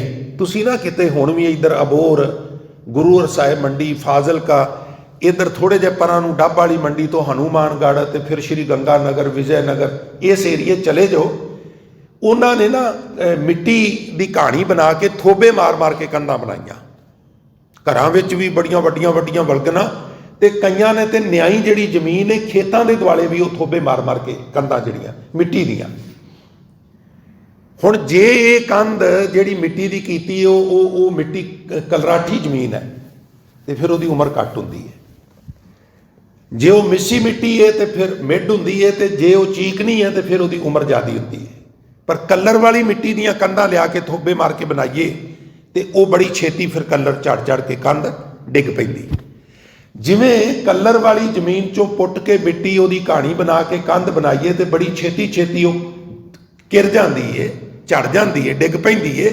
ਇਸ ਤਰ੍ਹਾਂ ਨਿੰਦਕ ਦਾ ਵੀ ਆਤਮਿਕ ਜੀਵਨ ਆਹਿਸਤਾ ਆਹਿਸਤਾ ਖਤਮ ਹੋ ਜਾਂਦਾ ਹੈ। ਆਤਮਾ ਬਿਲਕੁਲ ਛਿੰਨ ਭਿੰਨ ਹੋ ਜਾਂਦੀ ਏ, ਵਿਲੀਨ ਹੋ ਜਾਂਦੀ ਏ, ਕਮਜ਼ੋਰ ਹੋ ਜਾਂਦੀ ਏ, ਔਰ ਇਸ ਤਰ੍ਹਾਂ ਸਾਰਾ ਜੀਵਨ ਜਿਹੜਾ ਉਹਦਾ ਉਹ ਨੇਸਤੋ ਨਾਬੂਦ ਹੋ ਜਾਂਦਾ ਨਿੰਦਕ ਦਾ। ਪਰ ਹਾਂ ਇੱਕ ਹੋਰ ਹੁੰਦਾ ਹੈ, ਨਿੰਦਾ ਉਹਨੂੰ ਮੈਂ ਨਹੀਂ ਕਵਾਂਗਾ। ਇੱਕ ਹੁੰਦਾ ਜਿਵੇਂ ਤੁਹਾਡੇ ਬੱਚੇ ਵਿੱਚ ਕੋਈ ਨੁਕਸ ਹੈ ਤੇ ਜਦੋਂ ਤੁਸੀਂ ਉਹਨੂੰ ਕੋਲ ਬਿਠਾ ਕੇ ਉਹਦਾ ਨੁਕਸ ਦੱਸਦੇ ਹੋ ਤੇ ਇਹ ਤੁਸੀਂ ਉਹਦੀ ਨਿੰਦਾ ਨਹੀਂ ਕਰ ਰਹੇ ਹੁੰਦੇ, ਇਹ ਤੁਸੀਂ ਉਹਨੂੰ ਸਵਾਰਨਾ ਚਾਹੁੰਦੇ ਹੋ। ਇਸ ਸੈਂਸ ਨਾਲ ਜੇ ਅਸੀਂ ਕਿਸੇ ਨੂੰ ਬਿਠਾ ਕੇ ਪਿਆਰ ਨਾਲ ਕਰੀਏ ਤੇ ਉਹ ਨਿੰਦਾ ਦੀ ਕੈਟਾਗਰੀ ਵਿੱਚ ਨਹੀਂ ਆਉਂਦਾ, ਉਹ ਪਰਉਪਕਾਰ ਦੀ ਕੈਟਾਗਰੀ ਵਿੱਚ ਆ ਜਾਂਦਾ ਹੈ। ਨਿੰਦਕ ਐਸੇ ਹੀ ਝੜ ਭਰੀਐ, ਇਹ ਨਿਸ਼ਾਨੀ ਸੁਣੋ ਤੁਮ ਭਾਈ, ਜਿਉ ਕਾਲਰ ਭੀਤ ਗਿਰੀਐ। ਜੋ ਦੇਖੈ ਛਿਦਰ ਤੋ ਨਿੰਦਕ ਉਮਾ ਹੈ। ਕਿਸੇ ਦੀ ਕਮਜ਼ੋਰੀ ਪਤਾ ਲੱਗ ਜਾਏ ਇਹਨੂੰ ਬੜਾ ਚਾਅ ਚੜਦਾ। ਭਲੋ ਦੇਖ ਦੁੱਖ ਭਰੀਐ, ਆਠ ਪਹਿਰ ਚਿਤਵੈ ਨਹੀਂ ਪਹੁੰਚੈ। ਅਠੇ ਪੈਰ ਬੁਰਾ ਚਿਤਵਦਾ, ਪਰ ਬੁਰਾ ਚਿਤਵਤ ਚਿਤਵਤ ਮਰੀਐ। ਬੁਰਾ ਚਿਤਵ ਚਿਤਵ ਕੇ ਮਰ ਜਾਂਦਾ, ਭਾਵ ਦੀ ਡੈਥ ਹੋ ਜਾਂਦੀ ਨਹੀਂ, ਆਤਮਕ ਮੌਤ ਤੇ ਮਰ ਜਾਂਦਾ ਹੈ। ਆਤਮਕ ਮੌਤ ਜਿਹੜੀ ਹੈ ਨਾ ਪਿਆਰਿਓ, ਇਹ ਸਰੀਰਕ ਮੌਤ ਨਾਲੋਂ ਵੀ ਜ਼ਿਆਦਾ ਦੁਖਦਾਈ ਹੈ। ਸਰੀਰਕ ਮੌਤ ਤੇ ਇੱਕ ਝਟਕੇ ਨਾਲ ਹੋ ਜਾਂਦੀ ਹੈ, ਗੱਲ ਖਤਮ। ਇਹ ਤੇ ਤਿਲ ਤਿਲ ਕਰਕੇ ਮਨੁੱਖ ਨੂੰ ਮਾਰਦੀ ਹੈ। ਔਰ ਵਿਡੰਬਣਾ ਵੇਖੋ, ਜਿਹਦੀ ਆਤਮਕ ਮੌਤ ਹੁੰਦੀ ਹੈ ਉਹਨੂੰ ਖਬਰ ਤੱਕ ਨਹੀਂ ਵੀ ਮੇਰੀ ਆਤਮਕ ਮੌਤ ਹੋ ਰਹੀ ਹੈ। ਆਖਾਂ ਜੀਵਾਂ ਵਿਸਰੈ ਮਰ ਜਾ, ਜੇ ਨਹੀਂ ਆਂਦੇ ਤੇ ਮਰਨੇ ਆ। ਸੋ ਜੀਵਿਆ, ਕਿ ਜੀਵਿਆ ਦੀ? ਸੋ ਜੀਵਿਆ ਜਿਸ ਮਨ ਵਸਿਆ ਸੋਏ, ਨਾਨਕ ਅਵਰ ਨਾ ਜੀਵੈ ਕੋਈ। ਜੇ ਜੀਵੈ ਪਤ ਲੱਥੀ ਜਾਏ, ਸਭ ਹਰਾਮ ਜੇਤਾ ਕਿਛ ਖਾਏ। ਦੇਖੈ ਛਿਦਰ ਤੋ ਨਿੰਦਕ ਉਮਾਹੈ, ਭਲੋ ਦੇਖ ਦੁਖ ਭਰੀਐ। ਆਠ ਪੈਰ ਚਿਤਵੈ ਨਹੀਂ ਪਹੁੰਚੈ, ਬੁਰਾ ਚਿਤਵਤ ਚਿਤਵਤ ਮਰੀਐ। ਨਿੰਦਕ ਪ੍ਰਭੂ ਭੁਲਾਇਆ, ਕਾਲ ਨੇੜੇ ਆਇਆ। ਹਰ ਜਨ ਸਿਉ ਬਾਦ ਉਠ ਰਹੀ ਹੈ। ਇਹ ਤੇ ਰੱਬ ਦੇ ਸੇਵਕਾਂ ਨਾਲ ਵੀ ਹੁਣ ਵਾਦ ਵਿਵਾਦ ਖੜਾ ਕਰ ਲਿਆ ਨੇ। ਨਾਨਕ ਕਾ ਰਾਖਾ ਆਪ ਪ੍ਰਭ ਸੁਆਮੀ, ਕਿਆ ਮਾਨਸ ਬਪਰੇ ਕਰੀਏ। ਨਿੰਦੋ ਨਿੰਦੋ ਮੋਕੋ ਲੋਕ ਨਿੰਦੋ, ਨਿੰਦਾ ਜਨ ਕੋ ਖਰੀ ਪਿਆਰੀ। ਨਿੰਦਾ ਬਾਪ ਨਿੰਦਾ ਮਹਤਾਰੀ। ਆਓ ਅਸੀਂ ਜਿੰਨੇ ਕੁ ਅੱਜ ਸੰਗਤ ਵਿੱਚ ਬੈਠੇ ਹਾਂ, ਅਸੀਂ ਇੱਕ ਪ੍ਰਣ ਕਰਕੇ ਜਾਈਏ ਕਿ ਮੈਂ ਅੱਜ ਤੋਂ ਬਾਅਦ ਕਿਸੇ ਦੀ ਨਿੰਦਾ ਨਹੀਂ ਕਰਨੀ। ਪ੍ਰਣ ਕਰਕੇ ਜਾਈਏ। ਇੱਕ ਵਾਰੀ ਮੇਰੇ ਨਾਲ ਕਹਿ ਦਿਓ ਵੀ ਅਸੀਂ ਅੱਜ ਤੋਂ ਬਾਅਦ ਕਿਸੇ ਦੀ ਨਿੰਦਾ ਨਹੀਂ ਕਰਨੀ। ਇਹ ਪ੍ਰਣ ਕਰਕੇ ਜੀ ਤਾਂ ਫਾਇਦਾ ਹੈ। ਆ ਜਿਹੜਾ ਇਵੈਂਟ ਹੈ, ਆ ਕਰੋੜਾਂ ਰੁਪਈਆਂ ਦਾ ਭਵਨ, ਸ੍ਰੀ ਗੁਰੂ ਗ੍ਰੰਥ ਸਾਹਿਬ ਦਾ ਪ੍ਰਕਾਸ਼, ਕਿਤਨੇ ਸਰੰਜਾਮ ਕਰਨੇ ਪੈਂਦੇ ਨੇ ਸਾਧ ਸੰਗਤ। ਇਹ ਸਾਰਿਆਂ ਦਾ ਪ੍ਰਯੋਜਨ ਇੱਕੋ ਹੀ ਹੈ। ਦੇਖੋ ਕੋਈ ਸਕੂਲ ਚਲਾਉਂਦਾ ਹੋਵੇ ਤੇ ਜ਼ਮੀਨ ਲਈ ਹੈ, ਬਾਉਂਡਰੀ ਵਾਲ ਕੀਤੀ ਹੈ, ਬਿਲਡਿੰਗ, ਫਰਨੀਚਰ, ਬਿਜਲੀ ਦਾ ਕਨੈਕਸ਼ਨ, ਟੈਲੀਫੋਨ, ਬਾਕੀ ਇੰਟਰਨੈਟ ਦਾ ਕਨੈਕਸ਼ਨ, ਸਟਾਫ, ਇਹ ਵੋ, ਲਟਰਮ ਪਟਰਮ। ਪ੍ਰਯੋਜਨ ਕੀ ਹੈ ਜੀ? 50 ਬੱਚੇ ਬੈਠੇ ਨੇ, ਉਹ ਪੜ੍ਹ ਰਹੇ ਨੇ, ਇੱਕ ਅਧਿਆਪਕ ਉਹਨਾਂ ਨੂੰ ਪੜ੍ਹਾ ਰਿਹਾ। ਇੰਨਾ ਕੁਝ ਕਰਨ ਲਈ ਬਾਕੀ ਸਾਰਾ ਵਲੇਵਾ ਇਕੱਠਾ ਕਰਨਾ ਪਿਆ। ਤੇ ਜੇ ਉੱਥੇ ਢੰਗ ਨਾਲ ਪੜ੍ਹਾਈ ਨਾ ਹੋਵੇ ਫਿਰ ਬਾਕੀ ਸਭ ਕੁਝ ਕਰਨ ਦਾ ਲਾਭ ਕੀ ਹੈ? ਇਹ ਜਿਤਨਾ ਵੀ ਈਵੈਂਟ ਹੈ ਇਹਦਾ ਪ੍ਰਯੋਜਨ ਸਿਰਫ ਇਤਨਾ ਹੀ ਹੈ। ਇਹ ਵੀ ਮੈਂ ਅਰਜ਼ ਕਰਦੇ ਹਾਂ, ਹੋਰ ਇਹਦਾ ਕੋਈ ਪ੍ਰਯੋਜਨ ਨਹੀਂ। ਤੋ ਇਹ ਪ੍ਰਯੋਜਨ ਸਾਡਾ ਹੋਰ ਵੀ ਸਾਰਥਕ ਹੁੰਦਾ ਹੈ ਜਦੋਂ ਅਸੀਂ ਇਹਨੂੰ ਇੰਪਲੀਮੈਂਟ ਕਰ ਲੈਂਦੇ ਹਾਂ। ਜਿਤਨਾ ਕੁ ਹੋ ਸਕਦਾ ਹੈ ਅਸੀਂ ਆਹਿਸਤਾ ਆਹਿਸਤਾ ਗਰੋਥ ਕਰਨ ਵਾਲੇ ਪਾਸੇ ਨੂੰ ਤੁਰੀਏ, ਨਿੰਦਾ ਨਹੀਂ।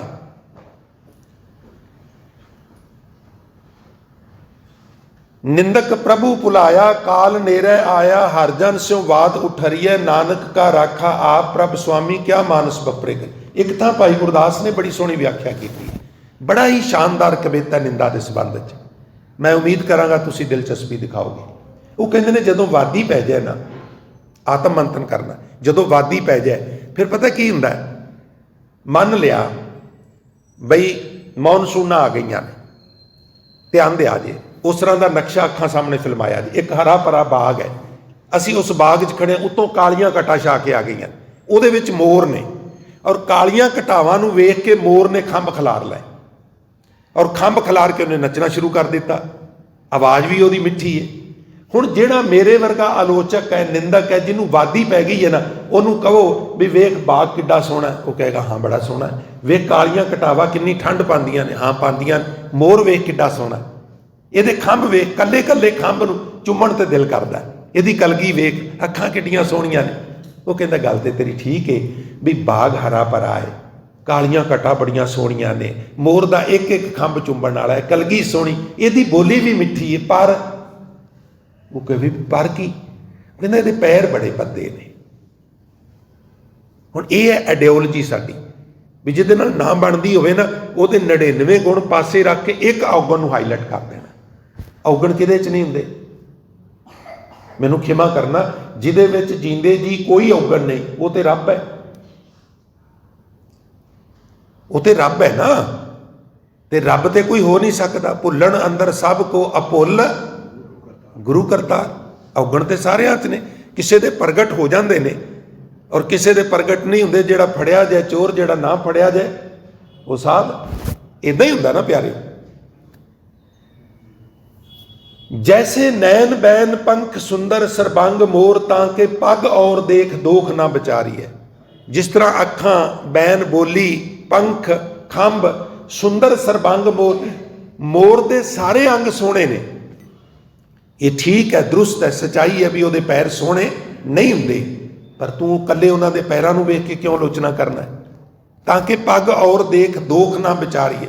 ਚਲੋ ਅੱਗੇ। ਸੰਦਲ ਸੁਗੰਧ ਅਤ ਕੋਮਲ ਕਮਲ, ਜੈਸੇ ਕੰਟਕ ਬਿਲੋਕ ਨਾ ਹੈ ਅਵਗਣ ਔਰ ਤਾਰੀ। ਸੰਦਲ ਸਮਝਦੇ ਹੋ? ਚੰਦਨ ਦੀ ਲੱਕੜ, ਚੰਦਨ ਦਾ ਪੇੜ। ਚੰਦਨ ਦੇ ਜਿਹੜੇ ਪੇੜ ਨੇ ਉਹਨਾਂ ਨੂੰ ਅਕਸਰ ਸੱਪਾਂ ਨੇ ਦੁਆਲਿਓਂ ਲਪੇਟਿਆ ਹੁੰਦਾ ਹੈ, ਕਿਉਂਕਿ ਜ਼ਹਿਰ ਜਿਹੜਾ ਹੈ ਉਹ ਤਕਲੀਫ ਦਿੰਦਾ ਹੈ, ਤੇ ਜਦੋਂ ਉਹਦੇ ਨਾਲ ਇਸ ਤਰ੍ਹਾਂ ਆਪਣੀ ਬਾਡੀ ਨੂੰ ਲਾਉਂਦੇ ਨੇ, ਉਹਨਾਂ ਨੂੰ ਥੋੜੀ ਜਿਹੀ ਆਰਜੀ ਤੌਰ ਤੇ ਰਿਲੀਫ ਮਿਲਦੀ ਹੈ, ਲਿਹਾਜ਼ਾ ਉਹਨਾਂ ਲਪੇਟਿਆ ਹੁੰਦਾ ਹੈ। ਚੰਦਨ ਦੀ ਲੱਕੜ ਮਹਿੰਗੀ ਹੈ, ਗੁਣਕਾਰੀ ਹੈ, ਔਸ਼ਧੀਆਂ 'ਚ ਪੈਂਦੀ ਹੈ, ਸੁਗੰਧੀ ਦਿੰਦੀ ਹੈ। ਮਹਾਰਾਜ ਨੇ, ਗੁਰੂ ਨਾਨਕ ਸਾਹਿਬ ਨੇ ਇੱਕ ਤਾਂ ਜ਼ਿਕਰ ਕੀਤਾ ਹੈ, ਜਦੋਂ ਤੁਸੀਂ ਸੋਹਲਾ ਸਾਹਿਬ ਪੜ੍ਹਦੇ ਹੋ ਤੇ ਉੱਥੇ ਇੱਕ ਪੰਕਤੀ ਹੁੰਦੀ ਹੈ, ਧੂਪ ਮਲ ਆਨ ਲੋ ਪਵਨ ਚਵਰੋ ਕਰੈ। ਜਦੋਂ ਆਰਤੀ ਦਾ ਖੰਡਨ ਕੀਤਾ ਨਾ ਜਗਨਨਾਥਪੁਰੀ 'ਚ, ਤੇ ਮਹਾਰਾਜ ਆਖਿਆ ਵੀ ਗਗਨ ਮੈਂ ਥਾਲ ਰਵਚੰਦ ਦੀਪਕ ਬਨੇ, ਤਾਰਕਾ ਮੰਡਲ ਜਨਕ ਮੋਤੀ। ਉਹ ਕਹਿਣ ਲੱਗੇ ਅਸੀਂ ਤੇ ਧੂਪ ਵੀ ਦਿਖਾਉਂਦੇ ਹਾਂ, ਫਿਰ ਤੁਹਾਡੀ ਧੂਪ ਕਿਹੜੀ ਹੈ? ਤੇ ਮਹਾਰਾਜ ਕਹਿਣ ਲੱਗੇ ਧੂਪ ਮਲਿਆਨ। ਮਲਿਆਨ ਮੱਲਿਆ ਪਹਾੜ, ਦੱਖਣ ਵਿੱਚ ਇੱਕ ਮੱਲਿਆ ਨਾਮੀ ਪਹਾੜ ਹੈ, ਐਸੀ ਜ਼ਮੀਨ ਦੀ ਤਸੀਰ ਹੈ ਵੀ ਉੱਥੇ ਚੰਦਨ ਦਾ ਰੁੱਖ ਬਹੁਤ ਹੁੰਦਾ ਹੈ। ਵੀਰੱਪਨ ਜਿਹੜਾ ਤਸਕਰ ਸੀ, ਉਹਦੇ ਬਾਰੇ ਤੁਸੀਂ ਸਾਰਿਆਂ ਨੇ ਸੁਣਿਆ ਹੈ, ਉਹਨੇ ਕਈ ਦਸ਼ਕ ਉੱਥੇ ਕਬਜ਼ਾ ਕਰਕੇ ਤੇ ਉਹ ਲੱਕੜ ਵਿਦੇਸ਼ਾਂ ਵਿੱਚ ਵੇਚੀ। ਉਸੇ ਜੰਗਲ ਦੇ ਉੱਤੇ ਉਹਦਾ ਕਬਜ਼ਾ ਸੀ। ਤੋ ਇਸ ਤਰ੍ਹਾਂ ਦੇ ਜੰਗਲਾਂ ਵਿੱਚ ਤੁਹਾਨੂੰ ਸੱਪ ਬੜੇ ਮਿਲਣਗੇ। ਚੰਦਨ ਦੀ ਲੱਕੜ ਸੁਗੰਧੀ ਵਾਲੀ ਹੈ, ਔਸ਼ਧੀ 'ਚ ਪੈਂਦੀ ਹੈ, ਗੁਣਕਾਰੀ ਹੈ, ਪਰ ਜਿਹਨੇ ਆਲੋਚਨਾ ਕਰਨੀ ਉਹ ਕਹਿੰਦਾ ਸਾਰੀਆਂ ਗੱਲਾਂ ਠੀਕ ਨੇ, ਪਰ ਇਹਨੂੰ ਸੱਪਾਂ ਨੇ ਕਿਉਂ ਲਪੇਟਿਆ ਹੋਇਆ? ਇਹਦਾ ਔਗਣ। ਭਾਈ ਸਾਹਿਬ ਕਹਿੰਦੇ ਨੇ ਇੱਦਾਂ ਨਾ ਕਹੇ, ਇੱਕ ਗੱਲ ਨੂੰ ਛੱਡ ਦੇ। जैसे अमृत फल मिष्ट गुणाद स्वाद बीज करवाई कै बुराई ना समारी है। अमृत फल अंब फलों का राजा, नैचुरल तरीके नाल पक्के हुए अंब कोई रूटीन विच महीना 2 महीने सेवन कर लै आयुर्वैद के दसे तरीके अनुसार, तो कई इस तरह के असाध रोग ने जिहड़े शरीर चों खत्म हो सकते हैं और अगे तो लगते ही नहीं गे, इन्ना गुणकारी है। अमृत फल मिष्ट मिठा, गुणाद गुणादी है, ते स्वाद स्वादी है। जैसे अमृत फल मिष्ट गुणाद स्वाद, पर जिहड़ा निंदक है वह की करेगा, सारा अंब चूप के फिर गिटक नूं थोड़ा जिहा पिछे लिजा के दाड़ां दे विच जाड़ां दे विच दे के प्रैस करेगा। जदों प्रैस करेगा उहदे विचों पदार्थ कौड़ा निकलदा, कहंदा ठीक है मिठा है गुणादी है स्वादी, पर इहदी गिटक बड़ी कौड़ी है। भाई गुरदास जी इदां कहंदे उहनूं ये भी भुल गया भी ये मिठा है गुणादी है स्वादी है, गिटक वाली गल चेता रहेगी। बीज करवाई कै बुराई ना समारी है, तैसे गुर ज्ञान दान सब हूं ते मांग लीजै, बंदना सगल भूत निंदा ना तुकारी है।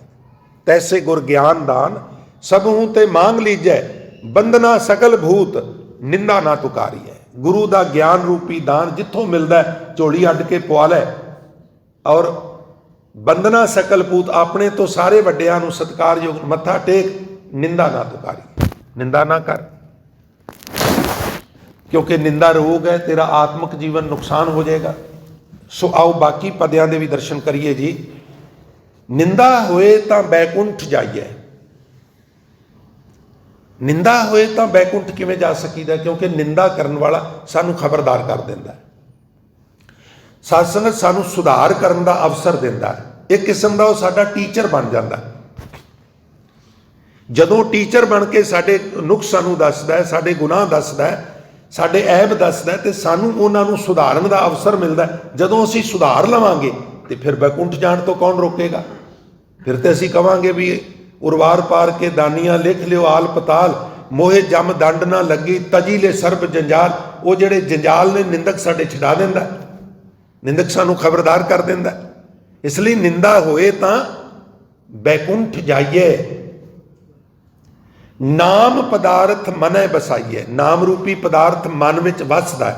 जदों कोई निंदा करदा है असीं आहिस्ता आहिस्ता अपने औगण धोने आ, गुण अंदर प्रवेश करने आ, ते फिर वो गुणां दी जिहड़ी ग्राउंड तैयार हुंदा है, उत्थे नाम चौकड़ी मार के बैठ जाता है। इसलिए निंदक भाई साडा इस एंगल तो भी फायदा करदा है, साडा भला करदा है। अपना तो नुकसान ही करता है, पर जिहदी निंदा करता है उहदा वो इनडायरैक्ट फायदा ही कर जाता है।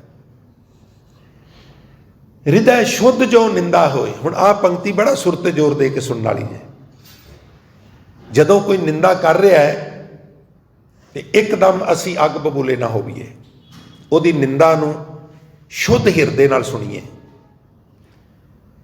वैर विरोध मित्रता शत्रुता तो ऊपर उठ के सुनिए, जज बन जाइए, एनालिसिस करिए भी ये की कह रहा है, ठीक कह रहा है नहीं, ये पलेथन ला के गल कर रहा है, ये मैनू नीवा विखाण वास्ते गल कर रहा है, असल च ये गल मेरे है नहीं। जे इस तरह शुद्ध हिरदे नाल उहदी निंदा नूं सुनांगे, हृदय शुद्ध जो निंदा होए, फिर की होवेगा। हजूर कहते ने हमरे कपड़े निंदक धोए।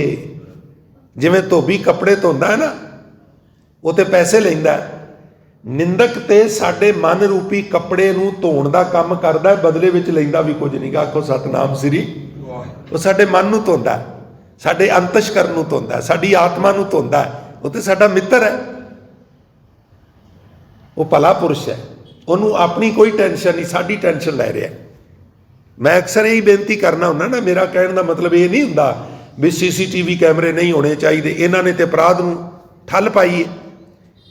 पर मेरा कहने का दूसरा मतलब ये हुंदा है भी मनुख ने बड़े प्रबंध किए ने भी कित्थे की हो रहा मैं तक्कां, काश किते 10% एनर्जी वो इधर भी ला लै भी अंतर्मुखी कैमरा करके वेखे भी मेरे अंदर की वापर रहा, फिर इहदा अपना भी भला हो जाए। CCTV कैमरिਆਂ ने बहुत बहुत बहुत ग्लोबल वास्ते मनुखता वास्ते पॉजिटिव रोल जिहड़ा है अदा किया। मैं तुहानूं दसां, ऐसे ऐसे निर्जर जगह जिथे बंदा पहुँच ही नहीं सकता कैमरे लाए हुए ने। ਸਾਗਰਾਂ ਵਿੱਚ ਲੱਗੇ ਹੋਏ ਨੇ, ਜੰਗਲਾਂ 'ਚ ਲੱਗੇ ਹੋਏ ਨੇ, ਰੇਗਿਸਤਾਨ 'ਚ ਲੱਗੇ ਹੋਏ ਨੇ, ਪਹਾੜਾਂ 'ਚ ਲੱਗੇ ਹੋਏ ਨੇ, ਈਵਨ ਚੰਦਰਮੇ 'ਤੇ ਲੱਗੇ ਹੋਏ ਨੇ, ਮੰਗਲ 'ਤੇ ਲੱਗੇ ਹੋਏ ਨੇ। ਸਭ ਪਤਾ ਲੱਗ ਰਿਹਾ ਬੈਠੇ ਨੂੰ ਵੀ ਕੀ ਕੁਛ ਹੋ ਰਿਹਾ, ਤੇ ਉਹਦੇ ਨਾਲ ਕੁਛ ਅੱਛੀ ਖੋਜ ਹੋ ਰਹੀ ਹੈ, ਕੋਈ ਹਰਜ ਨਹੀਂਗਾ। ਪਰ ਕਿਤੇ ਕਾਸ਼ ਜੋ ਬ੍ਰਹਿਮੰਡ ਹੈ ਸੋਈ ਪਿੰਡ ਹੈ, ਜੋ ਖੋਜੈ ਸੋ ਪਾਵੈ। ਅਸੀਂ ਪਿੰਡੇ ਦੀ ਵੀ ਖੋਜ ਕਰੀਏ ਤੇ ਫਿਰ ਕਹੀਏ ਪੀਪਾ ਪਰਨੁਐ ਪਰਮ ਤਤ ਹੈ ਸਤਿਗੁਰ ਹੋਏ ਲਿਖਾਵੈ। ਸਮਾਂ ਮੈਨੂੰ ਜ਼ਿਆਦਾ ਵਿਸਥਾਰ ਕਰਨ ਦੀ ਆਗਿਆ ਨਹੀਂ ਦੇ ਰਿਹਾ, ਇਸ ਵਾਸਤੇ ਆਓ ਅੱਗੇ ਚੱਲੀਏ। ਨਿੰਦਕ ਸਾਡੇ ਕੱਪੜੇ ਧੋਂਦਾ ਹੈ, ਨਿੰਦਕ ਸਾਡੇ ਮਨ ਰੂਪੀ ਕੱਪੜੇ ਨੂੰ ਵਾਸ਼ ਕਰਦਾ ਹੈ ਜਦੋਂ ਸਾਡੇ ਔਗਣ ਸਾਨੂੰ ਦੱਸਦਾ। ਇਸ ਲਈ ਭਾਈ ਇਹਨੂੰ ਕਰਨ ਦਿਓ ਔਰ ਆਪਣੇ ਆਪ ਨੂੰ ਇਸ ਤਰ੍ਹਾਂ ਪ੍ਰਪੇਅਰ ਕਰ ਲਓ ਵੀ ਅਸੀਂ ਸੁਣਨੀ ਹੈ ਤੇ ਗੁੱਸਾ ਨਹੀਂ ਕਰਨਾ, ਸੁਣਨੀ ਹੈ ਤੇ ਗੁੱਸਾ ਨਹੀਂ ਕਰਨਾ। ਔਰ ਫਿਰ ਇਹਦੀ ਗੱਲ ਸੁਣ ਕੇ ਵਿਚਾਰ ਕਰਨੀ ਹੈ ਵੀ ਜੋ ਇਹ ਕਹਿ ਰਿਹਾ ਹੈ ਉਹ ਸਹੀ ਹੈ ਕਿ ਗਲਤ ਹੈ। ਅਗਲੇ ਬਚਨ ਜੋ ਸਾਡੀ ਝੋਲੀ ਪਾਏ ਕਬੀਰ ਸਾਹਿਬ ਨੇ, ਕਹਿਣ ਲੱਗੇ ਨਿੰਦਾ ਕਰੈ ਸੋ ਹਮਰਾ ਮੀਤ।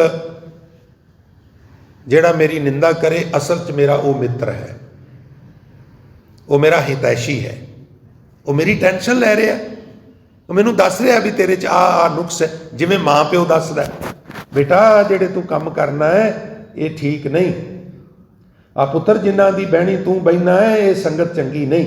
ਮਾਂ ਪਿਓ ਕਹਿੰਦਾ ਨਾ, ਕਿਸੇ ਦੂਜੇ ਨੂੰ ਕਿਉਂ ਨਹੀਂ ਕਹਿ ਦਿੰਦਾ? ਜਿੱਥੇ ਮਰਜ਼ੀ ਬਵੇ ਉਹਨੇ ਕੀ ਲੈਣਾ, ਪਰ ਆਪਣੇ ਬੱਚੇ ਨੂੰ ਕਹਿੰਦਾ। ਕਿਉਂ ਕਹਿੰਦਾ ਪਿਆਰਿਓ? ਕਿਉਂਕਿ ਉਹ ਉਹਦਾ ਫਿਊਚਰ ਉਜਲ ਭਵਿੱਖ ਦੇਖਣਾ ਚਾਹੁੰਦਾ ਹੈ। ਉਹ ਚਾਹੁੰਦਾ ਹੈ ਵੀ ਇਹਨੂੰ ਫਿਊਚਰ ਵਿੱਚ ਕੋਈ ਸਮੱਸਿਆ ਨਾ ਆਵੇ, ਇਹ ਤਰੱਕੀ ਕਰੇ, ਇਹ ਤੰਦਰੁਸਤ ਰਵੇ, ਇਹ ਖੁਸ਼ ਰਵੇ। ਇਸ ਲਈ ਉਹਦੀਆਂ ਉਕਾਈਆਂ ਨਾਲ ਦੀ ਨਾਲ ਉਹਨੂੰ ਦੱਸਦਾ। ਹਾਲਾਂਕਿ ਬੱਚੇ ਚਾਹੇ ਮੇਰੇ ਨੇ ਚਾਹੇ ਤੁਹਾਡੇ ਨੇ, ਇਹ ਉਮਰ ਇਸ ਤਰ੍ਹਾਂ ਦੀ ਹੁੰਦੀ ਹੈ ਨਾ ਵੀ ਇੱਥੇ ਬੰਦੇ ਨੂੰ ਗੱਲ ਸਮਝ ਨਹੀਂ ਆਉਂਦੀ, ਮੈਨੂੰ ਖਿਮਾ ਕਰਨਾ। ਉਹ ਸਮਝਦਾ ਵੀ ਜੋ ਮੈਨੂੰ ਪਤਾ ਨਾ ਉਹ ਤੇ ਕਿਸੇ ਨੂੰ ਹੈ ਹੀ ਨਹੀਂ ਨਾ। 50 ਕੁ ਸਾਲ ਦੇ ਵਿੱਚ ਜਾ ਕੇ ਇੱਕ ਸਮਝ ਆਉਂਦੀ ਏ। ਸ਼ੁਰੂ ਜਦੋਂ ਬੱਚਾ ਟੀਨਏਜਰ ਹੁੰਦਾ ਨਾ ਤੇ ਉਦੋਂ ਕਹਿੰਦਾ ਵੀ ਮੇਰੇ ਪਿਤਾ ਨੂੰ ਤੇ ਕਿਸੇ ਗੱਲ ਦਾ ਪਤਾ ਹੀ ਕੋਈ ਨਹੀਂਗਾ। 20 ਕੁ ਸਾਲ ਦਾ ਹੋ ਕੇ ਇਹ ਗੱਲ ਕਹਿੰਦਾ ਵੀ ਜਿਹੜੇ ਦੂਜਿਆਂ ਦੇ ਫਾਦਰ ਨੇ ਨਾ ਉਹਨਾਂ ਨੂੰ ਮੇਰੇ ਫਾਦਰ ਨਾਲੋਂ ਥੋੜ੍ਹਾ ਜ਼ਿਆਦਾ ਪਤਾ ਹੈ। ਥੋੜ੍ਹਾ ਅੱਗੇ ਜਾ ਕੇ ਕਹਿੰਦਾ ਵੀ ਨਹੀਂ, ਕੁਝ ਗੱਲਾਂ ਮੇਰੇ ਫਾਦਰ ਨੂੰ ਵੀ ਪਤਾ ਨੇ। ਤੇ ਜਦੋਂ 50 ਸਾਲ ਦਾ ਹੁੰਦਾ ਨਾ ਉਦੋਂ ਕਹਿੰਦਾ ਵੀ ਮੇਰੇ ਫਾਦਰ ਨੂੰ ਜਿੰਨੀਆਂ ਗੱਲਾਂ ਦਾ ਪਤਾ ਉਹ ਸਾਰੀਆਂ ਹੀ ਠੀਕ ਨੇ, ਪਰ ਉਦੋਂ ਪਿਤਾ ਉਹਦੇ ਕੋਲ ਨਹੀਂ ਹੁੰਦਾ। ਇਹ ਵੀ ਗੱਲ ਨਾਲ ਜਦੋਂ ਇਹਨੂੰ ਪਤਾ ਲੱਗਦਾ ਹੈ ਨਾ ਵੀ ਇਹਨੂੰ ਸਾਰਾ ਪਤਾ ਹੈ, ਇਹ ਬੜੀਆਂ ਚੰਗੀਆਂ ਗੱਲਾਂ ਦੱਸਦਾ ਹੈ, ਮੇਰੇ ਭਲੇ ਦੀਆਂ ਨੇ, ਜਦੋਂ ਇਹਨੂੰ ਪੂਰੀ ਸਮਝ ਆਉਂਦੀ ਹੈ ਉਦੋਂ ਇਹਦੇ ਕੋਲ ਪਿਤਾ ਹੁੰਦਾ ਨਹੀਂਗਾ। ਔਰ ਜਦੋਂ ਹੁੰਦਾ ਹੈ ਨਾ ਉਦੋਂ ਇਹਨੂੰ ਸਮਝ ਨਹੀਂ ਆਉਂਦੀ। ਇਹ ਵਿਡੰਬਣਾ ਇੱਕ ਦੀ ਨਹੀਂ, ਇਹ ਗਲਤੀਆਂ ਅਸੀਂ ਵੀ ਕੀਤੀਆਂ ਨੇ ਤੇ ਇਹ ਗਲਤੀਆਂ ਸਾਡੇ ਤੋਂ ਅਗਲੀ ਜਨਰੇਸ਼ਨ ਵੀ ਕਰ ਰਹੀ ਹੈ। ਔਰ ਜੇ ਕੋਈ ਇਸ ਗੱਲ ਨੂੰ ਸਮਝ ਲਵੇ ਤੇ ਫਿਰ ਕੀ ਬਾਤ ਹੈ।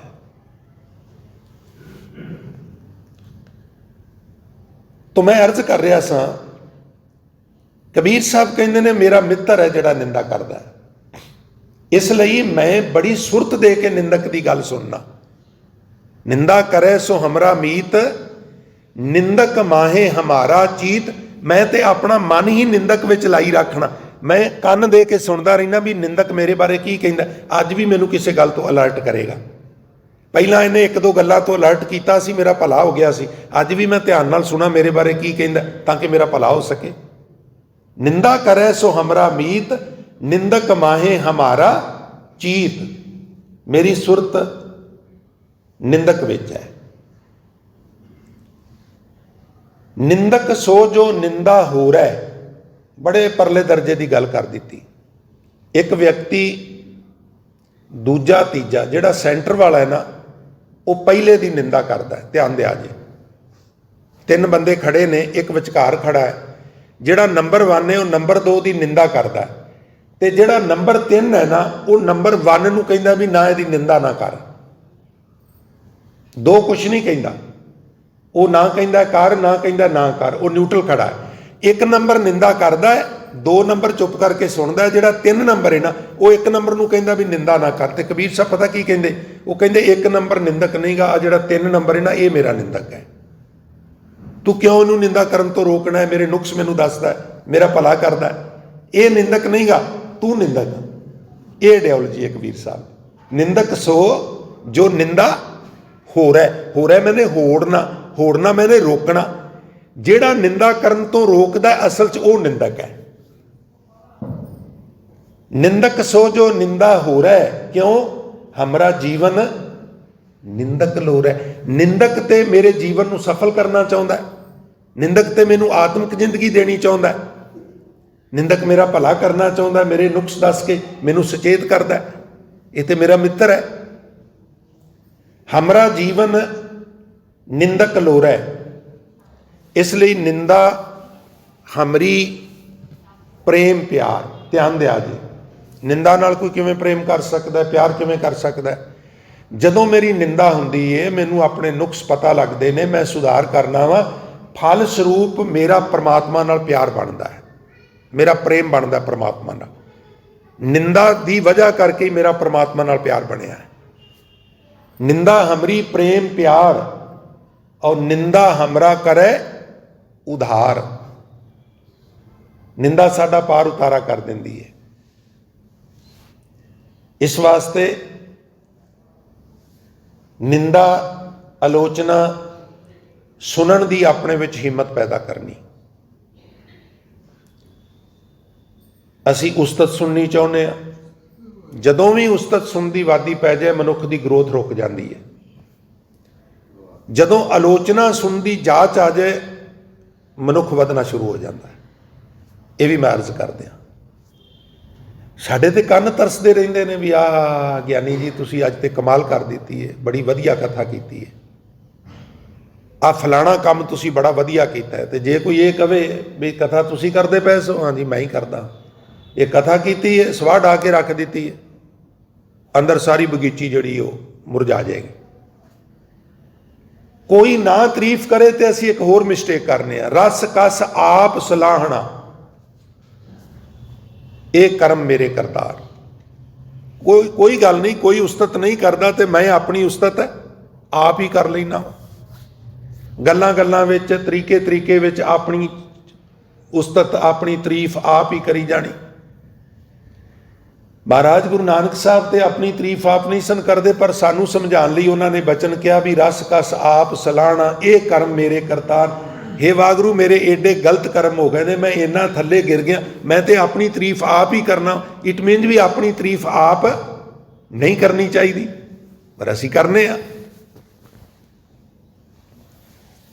ਇਸ ਵਾਸਤੇ ਨਿੰਦਾ ਕਰਨੀ ਹੋਵੇ ਤੇ ਆਪਣੀ, ਉਸਤਤ ਕਰਨੀ ਹੋਵੇ ਤੇ ਨਿਰੰਕਾਰ ਦੀ। ਉਸਤਤ ਮਨ ਮੈਂ ਕਰ ਨਿਰੰਕਾਰ, ਕਰ ਮਨ ਮੇਰੇ ਸਦ। ਇੱਕ ਮੈਂ ਹੋਰ ਅਰਜ਼ ਕਰ ਦਿਆਂ, ਕਈ ਵਾਰ ਅਸੀਂ ਇੱਕ ਦੂਜੇ ਦੀ ਵੀ ਉਸਤਤ ਕਰਨੇ ਆ, ਉਹਨੂੰ ਚੰਗਾ ਕਹਿੰਦੇ, ਹਲਾਸ਼ੇਰੀ ਦੇਣ ਵਾਸਤੇ ਕੋਈ ਹਰਜ ਨਹੀਂ, ਪਰ ਕਦੀ ਕਦੀ ਨਾ ਬੇਤਹਾਸ਼ਾ, ਬਿਨਾਂ ਕਿਸੇ ਨੂੰ ਜਾਣੇ ਪਛਾਣੇ, ਬਿਨਾਂ ਉਹਨੂੰ ਸਮਝੇ ਵੀ ਇਹਦੀ ਅਸਲੀਅਤ ਕੀ ਹੈ, ਜਦੋਂ ਤਾਰੀਫ ਕਰਨੇ ਆ ਤੇ ਕਈ ਵਾਰ ਲੈਣੇ ਤੇ ਦੇਣੇ ਵੀ ਪੈ ਜਾਂਦੇ ਨੇ। ਤੁਸੀਂ ਵੇਖਿਆ ਨਾ ਵੀ ਬੜੀ ਠੋਕ ਕੇ ਤਾਰੀਫ ਕਰ ਦਿੱਤੀ ਤੇ ਸਮਾਂ ਪਾ ਕੇ ਉਹ ਕੋਈ ਨਾ ਕੋਈ ਐਲੀਗੇਸ਼ਨ ਵੀ ਲੱਗ ਗਿਆ, ਉਹ ਸਿੱਧ ਵੀ ਹੋ ਗਿਆ, ਕੈਦ ਵੀ ਹੋ ਗਈ। ਫਿਰ ਉਹ ਲੋਕੀ ਉਹਨਾਂ ਕੋ ਕਲਿੱਪ ਕੱਟ ਕੇ ਤੇ ਉਹ ਡਾਈਮੇਜ ਕਰਨ ਵਾਸਤੇ ਉਹ ਪਾਈ ਜਾਂਦੇ ਨੇ ਵੀ ਇਹ ਬੰਦਾ ਇਹਦੇ ਬਾਰੇ ਇੱਦਾਂ ਕਹਿੰਦਾ ਸੀ, ਇਹ ਤੇ ਜੇਲ੍ਹ 'ਚ ਬੈਠਾ। ਸਾਨੂੰ ਕਈ ਸਦੀਆਂ ਪਹਿਲਾਂ ਮਹਾਰਾਜ ਨੇ ਆਖਿਆ, ਦੁਨੀਆ ਨਾ ਸਲਾਹ, ਨਾ ਤਾਰੀਫ ਕਰ ਇਹਨਾਂ ਦੀ। ਦੁੱਧ ਤੇ ਬੁੱਧ ਕਦੋਂ ਫਟ ਜਾਏ, ਕੀ ਇਸ ਗੱਲ ਦਾ ਭਰੋਸਾ? ਜਿਹਨੂੰ ਤੂੰ ਬਹੁਤ ਚੰਗਾ ਕਹਿ ਰਿਹਾ, ਭਲਕ ਨੂੰ ਇਹਦਾ ਕੀ ਅਸਰ ਹੋਣਾ? ਫਿਰ ਕੀ ਮੂੰਹ ਖਾਏਗਾ? ਦੁਨੀਆ ਨਾ ਸਲਾਹ ਜੋ ਮਰ ਵੰਜਸੀ, ਲੋਕਾਂ ਨਾ ਸਲਾਹ ਜੋ ਮਰ ਖਾਕ ਥੀ। ਜੇ ਕਹਿਣਾ ਹੀ ਹੈ ਤੇ ਕਿਆ ਕਰ ਵਾਹ ਮੇਰੇ ਸਾਹਿਬ ਵਾਹ, ਗੁਰਮੁਖ ਸਦਾ ਸਲਾਹੀਆ ਸੱਚਾ ਵੇ ਪਰਵਾਹ। ਉਸਤਤ ਮਨ ਮੈਂ ਕਰ ਨਿਰੰਕਾਰ, ਕਰ ਮਨ ਮੇਰੇ ਸਦ ਵਿਵਹਾਰ। ਨਿਰਮਲ ਰਸਨਾ ਅੰਮ੍ਰਿਤ ਪੀਓ, ਸਦਾ ਸੁਹੇਲਾ ਕਰ ਲੈ ਜੀਓ। ਨੈਨੋ ਪੇਖ ਠਾਕੁਰ ਕਾ ਰੰਗ, ਸਾਧ ਸੰਗ ਬਿਨਸੈ ਸਭ ਸੰਗ। ਕਰ ਹਰ ਕਰਮ ਸ਼ਰਵਣ ਹਰ ਕਥਾ, ਹਰ ਦਰਗਹਿ ਨਾਨਕ ਉਜਲ ਮੱਥਾ। ਇਸ ਵਾਸਤੇ ਪਿਆਰਿਓ, ਨਿੰਦਾ ਕਰੇ ਸੋ ਨਿੰਦਾ ਹਮਰੀ ਪ੍ਰੇਮ ਪਿਆਰ, ਨਿੰਦਾ ਹਮਰਾ ਕਰੇ ਉਧਾਰ। ਜਨ ਕਬੀਰ ਕੋ ਨਿੰਦਾ ਸਾਰ। ਭਾਈ ਤੁਹਾਨੂੰ ਨਿੰਦਾ ਦੀ ਕੋਈ ਸਾਰ ਹੀ ਨਹੀਂ। ਸਾਰ ਸਮਝਦੇ ਹੋ ਨਾ। ਕਿਸੇ ਚੀਜ਼ ਦੀ ਕੀਮਤ ਕੂਦ ਦਾ ਪਤਾ ਹੀ ਨਾ ਹੋਣਾ, ਉਹਦੀ ਚੰਗਿਆਈ। ਨਿੰਦਾ ਤੇ ਬੜੀ ਚੰਗੀ ਚੀਜ਼ ਹੈ ਭਾਈ, ਤੁਹਾਨੂੰ ਤੇ ਨਿੰਦਾ ਦੀ ਸਾਰ ਹੀ ਨਹੀਂ, ਮੈਨੂੰ ਨਿੰਦਾ ਦੀ ਸਾਰ ਹੈ। ਜਨ ਕਬੀਰ ਕੋ ਨਿੰਦਾ ਸਾਰ, ਨਿੰਦਕ ਡੂਬਾ ਹਮ ਉਤਰੇ ਪਾਰ। ਜਿਹੜਾ ਨਿੰਦਾ ਚੋਂ ਰਸ ਲੈਂਦਾ ਹੈ ਉਹਨੂੰ ਤੇ ਆਪਣੇ ਔਗਣਾਂ ਦਾ ਪਤਾ ਤੇ ਦੂਜਿਆਂ ਦੀ ਔਗਣ ਵੇਂਦਾ ਰਹਿੰਦਾ, ਔਰ ਤਾ ਉਮਰ ਦੂਜਿਆਂ ਦੇ ਔਗਣ ਵੇਖ ਵੇਖ ਕੇ ਪ੍ਰਚਾਰ ਕੇ ਵੇਖ ਕੇ ਪ੍ਰਚਾਰ ਕੇ ਜ਼ਿੰਦਗੀ ਲੰਘਾ ਦਿੱਤੀ। ਔਰ ਜਿਨ੍ਹਾਂ ਦੀ ਨਿੰਦਾ ਕਰਦਾ ਸੀ ਉਹਨਾਂ ਨੇ ਤੇ ਆਪਣਾ ਸੁਧਾਰ ਕਰ ਲਿਆ ਭਈ ਇਹ ਠੀਕ ਹੀ ਕਹਿੰਦਾ ਸਾਡੇ ਬਾਰੇ, ਤੇ ਉਹਦੀ ਨਿੰਦਾ ਕਿਸੇ ਕੀਤੀ ਹੋਈ ਨਾ, ਉਹਨੇ ਆਤਮ ਮੰਥਨ ਵੀ ਨਾ ਕੀਤਾ, ਔਰ ਉਹ ਨਿੰਦਾ ਦੇ ਵਿੱਚ ਹੀ ਗਲਤਾਨ ਰਿਹਾ, ਔਰ ਇੱਥੋਂ ਜ਼ਿੰਦਗੀ ਦੀ ਬਾਜੀ ਹਾਰ ਕੇ ਚਲਾ ਗਿਆ। ਨਿੰਦਕ ਡੂਬਾ ਔਰ ਹਮ ਉਤਰੇ ਪਾਰ। ਤੋ ਸਾਰਾ ਸ਼ਬਦ ਇਸ ਗੱਲ ਤੇ ਜ਼ੋਰ ਦਿੰਦਾ ਹੈ ਵੀ ਅਸੀਂ ਕਿਸੇ ਦੀ ਨਿੰਦਾ ਕਰੀਏ ਨਾ, ਤੇ ਜੇ ਕੋਈ ਸਾਡੀ ਕਰਦਾ ਹੈ ਤੇ ਬੜੇ ਪਿਆਰ ਨਾਲ ਸੁਣੀਏ, ਉਹਨੂੰ ਦੋਸਤ ਸਮਝੀਏ, ਉਹਨੂੰ ਮਾਂ ਸਮਝੀਏ, ਉਹਨੂੰ ਬਾਪ ਸਮਝੀਏ, ਉਹਨੂੰ ਮਿੱਤਰ ਸਮਝੀਏ, ਉਹਨੂੰ ਸੁਧਾਰਕ ਸਮਝੀਏ, ਉਹਨੂੰ ਧੋਬੀ ਸਮਝੀਏ, ਆਪਣਾ ਕੱਪੜੇ ਧੋਣ ਵਾਲਾ। ਹਮਰੇ ਕੱਪੜੇ ਨਿੰਦਕ ਧੋਏ, ਉਹਦੇ ਨਾਲ ਨਫ਼ਰਤ ਨਾ ਕਰੀਏ, ਲੜੀਏ ਨਾ, ਔਰ ਕੰਨ ਦੇ ਦੇ ਕੇ ਉਹਦੀ ਗੱਲ ਸੁਣੀਏ, ਕਿਉਂਕਿ ਉਹ ਸਾਡਾ ਸੁਧਾਰ ਕਰਨਾ ਚਾਹੁੰਦਾ ਹੈ। ਤੋ ਗੁਰੂ ਕਿਰਪਾ ਕਰੇ ਇਹਨਾਂ ਕੁ ਧੀਰਜ, ਇਹਨਾਂ ਕੁ ਬਰਦਾਸ਼ਤ ਦਾ ਮਾਦਾ ਸਾਡੇ ਵਿੱਚ ਆ ਜਾਏ ਵੀ ਸਾਨੂੰ ਆਪਣੀ ਹੀ ਨਿੰਦਾ, ਆਪਣੀ ਹੀ ਆਲੋਚਨਾ ਸੁਣਨ ਦੀ ਜੋ ਹੈ ਸਾਡੇ ਵਿੱਚ ਇਹਨਾਂ ਕੁ ਸਟੈਮਨਾ ਆ ਜਾਏ, ਤੇ ਫਿਰ ਅਸੀਂ ਆਪਣਾ ਸੁਧਾਰ ਕਰ ਸਕੀਏ, ਤਾਂ ਤੇ ਸਾਡੇ ਵੀ ਇਹ ਲੋਕ ਸੁਖੀਏ ਪਰਲੋਕ ਸੁਹੇਲੇ। ਔਰ ਨਾਨਕ ਹਰ ਪ੍ਰਭ ਆਪੇ ਮੇਲੇ ਮਾਂ ਵਾਕ